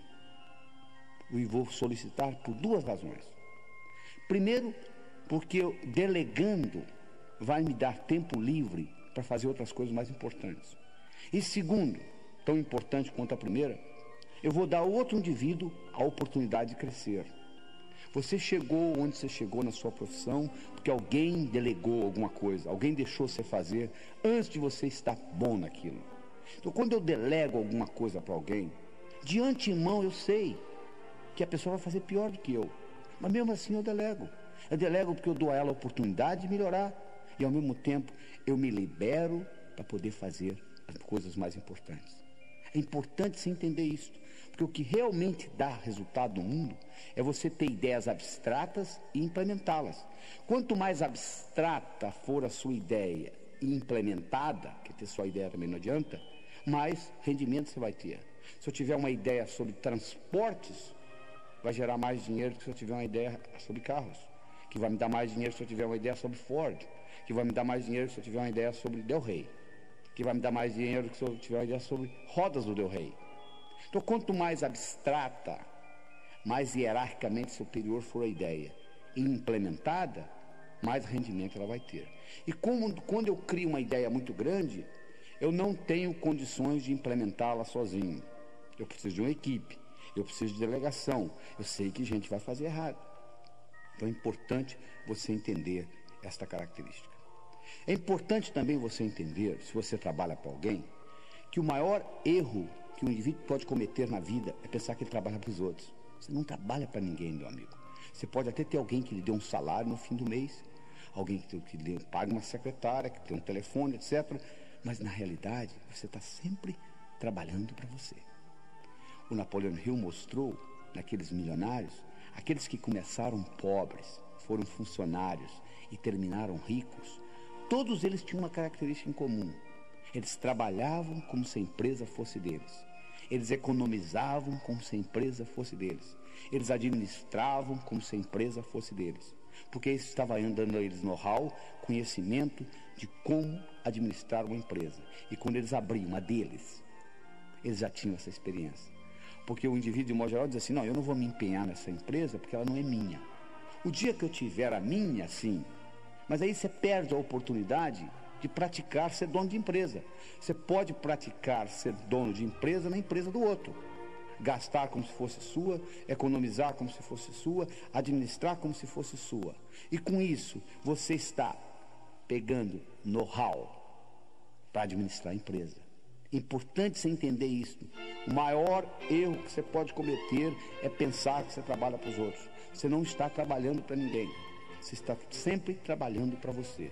Esse conceito é fundamental que você entenda nesse mecanismo. A outra coisa importante que você tem que entender em termos de trabalho é o seguinte: existe uma grande diferença entre eficiência e eficácia. Eficiência significa fazer a coisa bem feita. Eficácia significa fazer o que precisa ser feito. Tem indivíduo que passa a vida inteira fazendo bem feito, coisa que não precisa ser feita. Ora, se não precisa ser feito, não há razão de você fazer. Eu acho que todas as vezes que você for fazer alguma coisa que envolva tempo ou dinheiro da sua parte, você tem que parar e questionar. Isto é realmente importante ou não? Se a resposta é não vai perder tempo colocando isso, porque está gastando energia por nada. Tem uma história muito interessante que eu conto, que é a seguinte: nos Estados Unidos é uma sociedade de consumo muito maior que a brasileira. E nos Estados Unidos troca-se aparelho doméstico com muito mais frequência do que aqui, incluindo geladeiras. E se você é mais antigo, se você for visita a sua avó, você vai ver que a geladeira da sua avó, se ela é mais antiga, ela é diferente da sua. Ela tem uma tranca na porta, né? Que as geladeiras mais modernas hoje não têm. Mas essa geladeira, nos Estados Unidos, houve uma situação, uma época, em que aquelas geladeiras eram mudadas, renovadas. Então a geladeira velha ou ia para o junkyard, ou ia para o ferro velho, ou ia para o basement, que é o lugar mais baixo da casa. E as crianças gostam de brincar com aquilo. Então aconteceu 3 ou 4 casos, praticamente numa semana, por coincidência, onde crianças americanas, pequenas, 3, 4, 5 anos, brincando, entravam dentro de uma daquelas geladeiras e a porta batia e elas ficavam presas e morreram asfixiadas. Então foi uma grande confusão nos Estados Unidos, e eles resolveram fazer o seguinte: criar uma tranca de dentro para fora também, para poder abrir a geladeira caso alguém ficasse preso dentro da geladeira. E montaram um sistema onde eles iam ensinar todo o jardim da infância como fazer isso. Nós estava prontinho para começar, veio um sujeito e disse: para, não precisa nada disso. Coloca um imã na porta da geladeira, como você tem hoje na sua casa. Quando a porta fecha, o imã segura. Se alguém ficar preso lá dentro, é só empurrar com o pé, abre. O cara disse: mas eu já estou com tudo montado para ensinar. Disse: mas não precisa. Olha a diferença. Eficiência: eu estou com tudo montado para ensinar a todas as crianças do jardim da infância como abrir geladeira de dentro para fora. Eficácia: não precisa. Então eficiência é fazer bem feito. Eficácia é fazer o que precisa ser feito. Quando uma coisa é realmente importante, vale a pena fazê-la mal feita. Isso é que você tem que entender. Então você tem que entender o seguinte: todas as vezes que você for fazer alguma coisa que vai requerer tempo ou dinheiro da sua parte, pergunte: isso é realmente necessário ou não? Se a resposta for não, não perca tempo. É importante você entender isso. É importante também você entender no seu trabalho que, se você tem a função, se você quer ter a função de líder, existem certas características de liderança no trabalho. Por exemplo, o líder é um visionário. Ele tem uma visão. É importante você ter uma visão. E a visão geralmente tem que ser maior do que a instituição. Nunca pode ser uma visão de uma empresa ganhar dinheiro. Pode ser consequência. A empresa está lá para ganhar dinheiro. A empresa tem que ter lucro, senão tem que fechar. Mas não pode ser visão. Visão é importante, uma visão maior para servir a sociedade. E como consequência você ganha dinheiro. O indivíduo, para ser líder, tem que entender de realidade. Ele tem que saber qual que é o mercado. Porque se você não entender do mercado do seu produto, não tem jeito de você ir para frente. Então você tem que levar em consideração isso. Você tem que levar em consideração que você tem que ter coragem para implementar coisas, para transformar a realidade em visão. E todas as vezes que você falar alguma coisa, fizer alguma coisa, ou ser alguém no sentido de mudança, meu amigo, você vai ser criticado. Você tem que entender o seguinte: criticismo faz parte do sucesso. Você, para ser bem sucedido profissionalmente, você tem que estar disposto a ser criticado. Porque o único jeito, eu tenho uma fórmula mágica para você: você nunca será criticado na vida. É muito simples. Não fale nada, Não faça nada, não seja ninguém. Porque no momento que você falar alguma coisa, no momento que você fizer alguma coisa, ou no momento que você for alguém, você vai ser criticado. Então, uma das coisas que você tem que treinar bem cedo é o seguinte: eu vou ser criticado. Eu vou ser criticado no meu trabalho, eu vou ser criticado na minha empresa, eu vou ser criticado no meu bairro, se eu fizer alguma coisa diferente. Toda vez que você sair fora do que eu chamo a boiada. O que eu chamo da boiada? Se tiver uma boiada, se um boi cair no buraco, você sabe que o outro que vem atrás cai também? Porque o boi, a única coisa que ele faz é olhar no traseiro do outro. Se um caiu no buraco, o outro cai. O cavalo já não é a mesma coisa. Se um cavalo cair no buraco, o outro não cai. Então, se você faz parte da boiada, ninguém lhe incomoda, porque estão um seguindo o outro. No momento que você saiu fora da boiada, diz: olha, eu tenho uma coisa diferente para lhe mostrar. Imediatamente, criticismo vai começar na sua vida. Faz parte do esquema. É impossível você ser bem sucedido sem ser criticado. Então é importante você entender isso. Então essas características são fundamentais para você entender esse aspecto do trabalho. Então, você nunca trabalha para ninguém, você está sempre trabalhando para você, você tem que fazer as coisas acontecerem. Não significa que você tenha de fazê-las, você pode delegar. Isso aí é importante você conceber isso. E que a diferença entre eficiência e eficácia. Eficiência é fazer bem feito, eficácia é fazer o que precisa ser feito. Muito bem, nós estamos chegando à última etapa da história, né? Ambição. Ambição.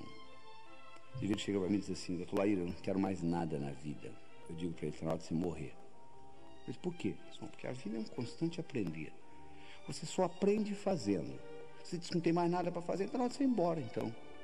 Você tem que sempre ter uma ambição sadia, sempre. Os indivíduos que vivem muito, os indivíduos que produzem muito, os indivíduos que são bem-sucedidos, eles têm uma ambição maior. Não tem nada errado se você não quiser ter. Eu me lembro do caso de um indivíduo que estava sentado na primeira fileira uma vez nos Estados Unidos. Eu estava dando um curso, um indivíduo de 60 e poucos anos de idade, assistindo esta apresentação que eu estou dando aqui para você. E ele levantou a mão e disse assim: doutor, as suas ideias são muito interessantes, eu estou escutando aqui quase 2 horas. Deixa eu contar para o senhor uma coisa. Eu dirijo um carrinho de biscoito, eu entrego biscoito nas padarias.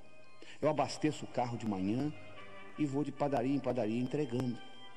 E eu volto para casa, lavo o carro, preparo para o dia seguinte. Eu estou fazendo isso há mais de 30 anos, estou quase me aposentando.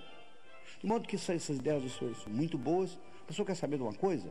Eu vou continuar dirigindo meu carrinho de biscoito. Eu falei com ele: meus parabéns. Alguém tem que dirigir o carrinho de biscoito. Não tem nada errado no senhor dirigir o carrinho de biscoito. O que tem de errado, meu amigo, é que tem muita gente que no fundo, quer dirigir carrinho de biscoito e culpa a sociedade, o governo, a inflação, porque não vai para frente. Se você quer dirigir o seu carrinho de biscoito, dirija. Mas não culpe os outros. Por que você não consegue outros cargos?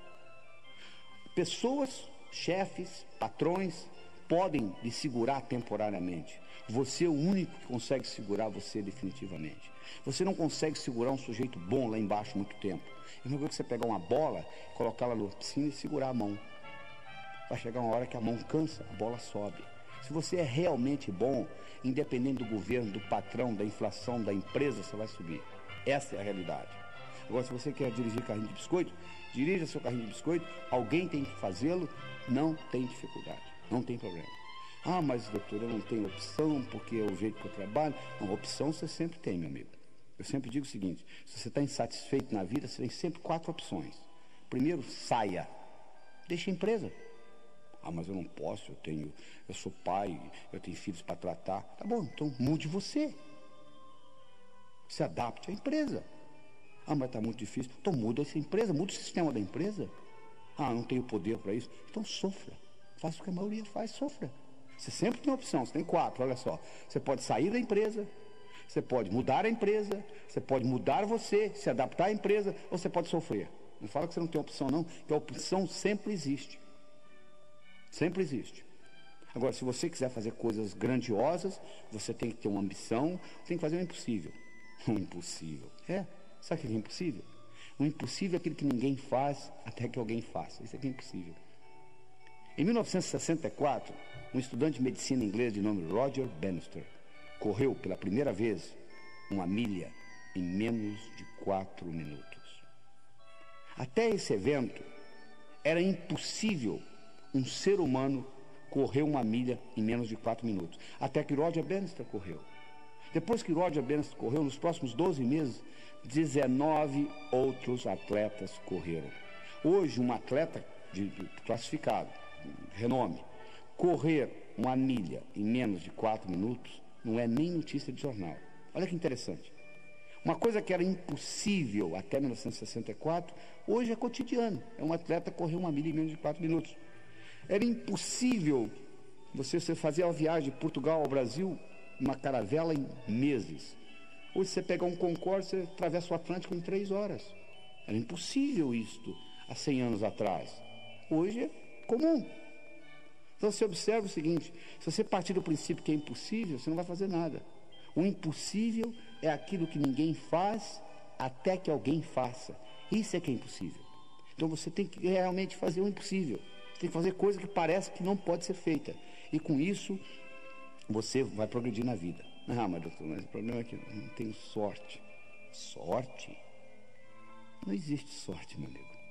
Sorte é quando preparação encontra oportunidade. Isso é que é sorte. Deixa eu contar para vocês a minha história particular.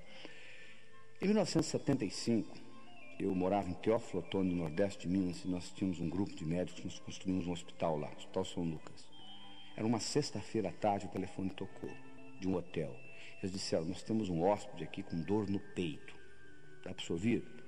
Eu falei para o indivíduo, olha, eu estou saindo para um fim de semana longo, chame outro. Mas nós chamamos outros 2 médicos, falaram a mesma coisa. Eu falei, tá bom, estou indo aí. Eu cheguei lá, o indivíduo estava com dor no peito, eu fiz um eletrocardiograma nele, ele está tendo um infarto. Levei-o para o hospital. Ele não falava português direito. Ele tinha vindo até o Teófilo Otoni comprar pedras preciosas que ele vendia nos Estados Unidos. Conversando com ele, ele me perguntou assim, você conhece o meu filho? Eu falei, quem que é seu filho? Ele me falou o nome do filho dele. Eu falei, bom, eu não conheço seu filho pessoalmente, mas eu conheço os trabalhos dele, eu conheço os livros dele, eu conheço as publicações dele. O filho dele era um chefe de pesquisa na Universidade de Harvard, nos Estados Unidos, que é provavelmente a universidade mais sofisticada do mundo. 48 horas depois, o filho dele saiu dos Estados Unidos e veio para o Teófilo Otoni para ajudar a tomar conta do pai. E ficou lá e fez amizade com a gente, falava português bem, porque ele era casado com uma brasileira, etc. Na véspera dele ir embora, porque o pai tinha tido alta, eu tinha um centro de estudo no hospital, e aquela noite, por coincidência, não é coincidência, é sincronicidade, eu ia falar. Eu ia falar exatamente sobre um assunto de cardiologia, que o filho dele também era cardiologista. Eu ia falar sobre arritmias na fase aguda do infarto. Aí eu pedi permissão aos meus colegas, que tinha cada um uma especialidade diferente, um cirurgião, um ginecologista, um ortopedista, se eu poderia falar no nível do Peter.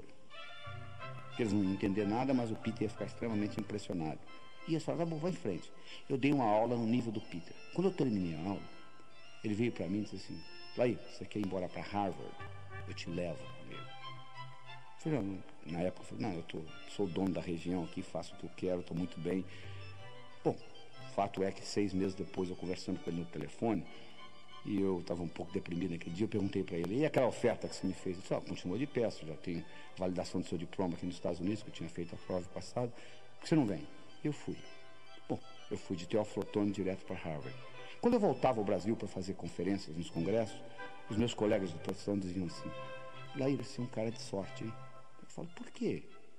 Você está lá no Nordeste de Minas, lá em Teófilo Otoni, você é um sujeito lá de Harvard, vem, te leva com ele. Eu falei, sorte? Tinham 21 médicos na sala, por que não levou os outros 20? Sorte é quando preparação encontra oportunidade. Eu estava preparado e a oportunidade apareceu, é só isto. Não tem mais nada, não.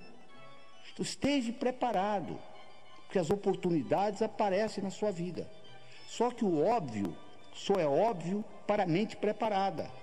A oportunidade às vezes está no fundo do seu quintal, você não consegue distingui-la. O óbvio só é óbvio para a mente preparada.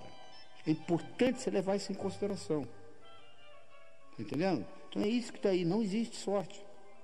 Eu sempre digo o seguinte, quanto mais você pratica, mais sortudo você fica. Essa que é a verdade. Ah, mas doutor, aí eu tenho tantos problemas. Se eu tivesse os problemas que eu tenho, problemas. Sabe que não tem problema, meu amigo? Pessoal que mora no cemitério. Fora isto, a vida é um problema atrás do outro. E eu não gosto de dar conselho, não, mas vou lhe aconselhar o seguinte. Não conte os seus problemas para os outros. Sabe por causa de quê? 80% não está nem aí. E 20% está feliz porque você os tem. Tá bom? Perder tempo contar seus problemas para os outros. Problema faz parte do viver. O segredo não é você ficar sem problemas. O segredo é você encará-los de uma forma diferente.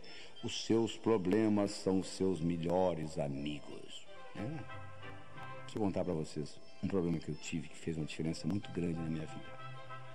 Quando eu tinha 12 anos de idade, o cachorro da minha vizinha sumiu. A vizinha veio e disse: aí, você roubou meu cachorro. Eu nem sabia que só tinha cachorro. Roubou, não roubou, roubou, não roubou. Ela foi no posto policial e deu parte. Eu fui chamado lá. Veio uma intimação para meu pai. Meu pai me apresentou a intimação e disse: olha, estão me chamando no posto policial. Eu disse: papai, o senhor vai lá comigo? Eu disse: não, de jeito nenhum. Você vai sozinho. Papai, eu tenho 12 anos. O problema é seu. Eu arrumei um tio, ele foi comigo. E eu comecei a arco-ir com um cabo ignorante que tinha lá. E roubou, não roubou, roubou, não roubou. E ele achou um atrevimento muito grande da minha parte. Eu com 12 anos de idade estava discutindo com ele. E ele fez eu pagar o cachorro. Ele voltei para casa com uma multa, uma quantia que custava o cachorro que eu tinha que pagar. Cheguei em casa e mostrei para meu pai. Falei: ó, entregaram isso lá. Ele falou: o problema é seu. Eu falei: mas papai, eu tenho 12 anos de idade. Ele disse: o que eu tenho com isso? Você tem que se virar. Por coincidência, como eu disse, não tem coincidência, por sincronicidade. O primeiro dinheiro que eu tinha ganho na minha vida foi dando aula particular de matemática. Com 12 anos de idade, eu já dava aula particular de matemática. O primeiro dinheiro que eu ganhei nas férias era exatamente aquela quantia que está sendo solicitada. Eu peguei aquele dinheiro e paguei. Por muitos anos, eu tive um ressentimento do meu pai por duas coisas. Primeiro, por não ter me levado lá. E segundo, por não ter pago a multa. Mas um dia eu tive um insight, o seguinte: aquilo foi uma das melhores coisas que aconteceu na minha vida. Porque a partir dos 12 anos, nunca mais eu pedi dinheiro a ninguém. Eu passei a ganhar o meu. E graças àquele evento, com 19 anos de idade, eu era financeiramente independente. Ou seja, muito cedo na minha vida eu comecei a ganhar dinheiro. Então, graças a Deus que o cachorro da vizinha sumiu. Não é? Aquilo que parecia ser um problema, na realidade, foi uma solução. Então, o que eu gostaria que você encarasse é o seguinte: quando você pensa que é um problema, talvez seja um modo do universo lhe ensinar e lhe jogar para frente. Leve isso em consideração, entendeu? Que os problemas são os modos de você crescer na vida. Encare o problema não como um inimigo, mas como um amigo. E isso vai mudar muito o seu dia a dia. E você tem que fazer isso levando em consideração o seguinte: que você tem que criar o seu futuro como possibilidades e não como expectativas. O que eu quero dizer com isso? Se eu crio o futuro como possibilidade e não acontece, continua sendo uma possibilidade. Se eu crio o futuro como expectativa e não acontece, eu fico frustrado. Então eu tenho que estar sempre criando como possibilidade. E à medida que eu crio como possibilidade, se não acontecer, continua sendo uma possibilidade. Isso é um trabalho que você tem que fazer dentro da sua mente. E finalmente, nós estamos chegando ao final dessa apresentação. Eu gostaria de discutir com vocês alguns aspectos práticos da coisa. Uma coisa importante que você tem que ter é boa saúde.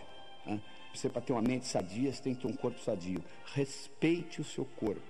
Eu posso pegar um Mercedes-Benz, colocar água com gasolina nele, ele não vai ter um bom desempenho. É muito importante aquilo que você coloca na boca. Preste atenção na alimentação, porque o tipo de alimento que você está usando vai ser usado como combustível para o seu cérebro. Como eu disse, se você colocar gasolina misturada com água, o Mercedes pode ser um Mercedes, pode ter um cérebro espetacular, não vai funcionar bem. É importante você levar isso em consideração.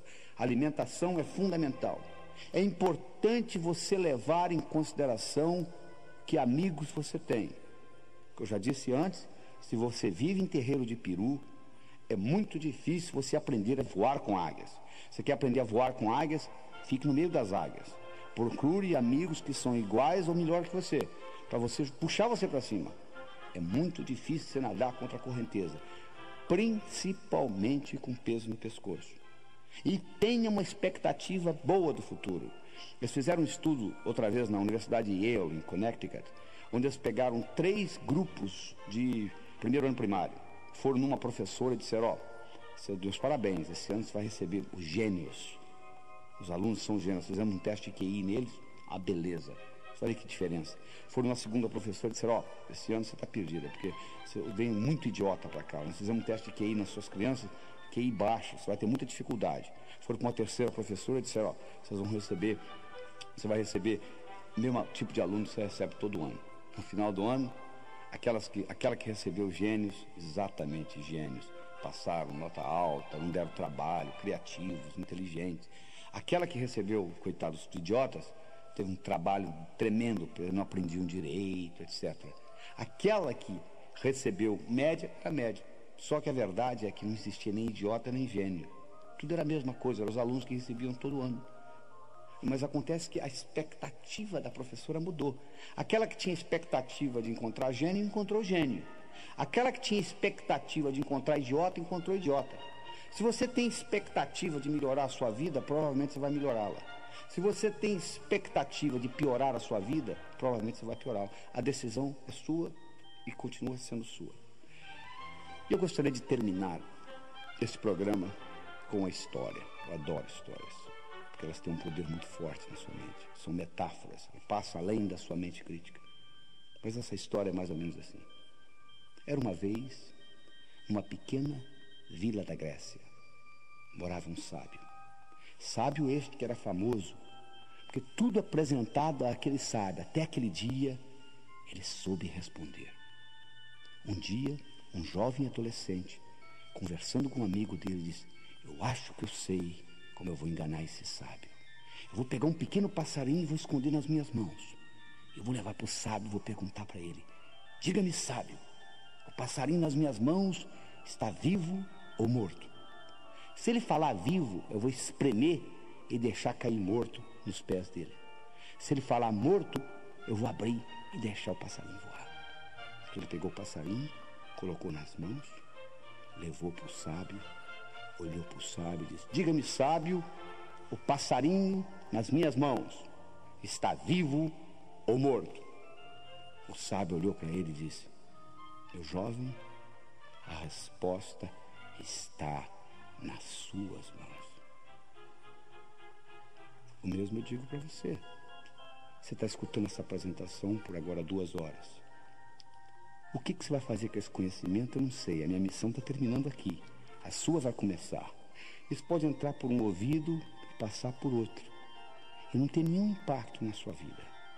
Ou você pode escutar essas fitas de novo, reavaliá-las com novos olhos, descobrir aquilo que você perdeu na primeira, porque eu oriento que você tem que escutar isso mais de uma vez só escutando não vai resolver, porque eu coloquei muita informação em curto período de tempo.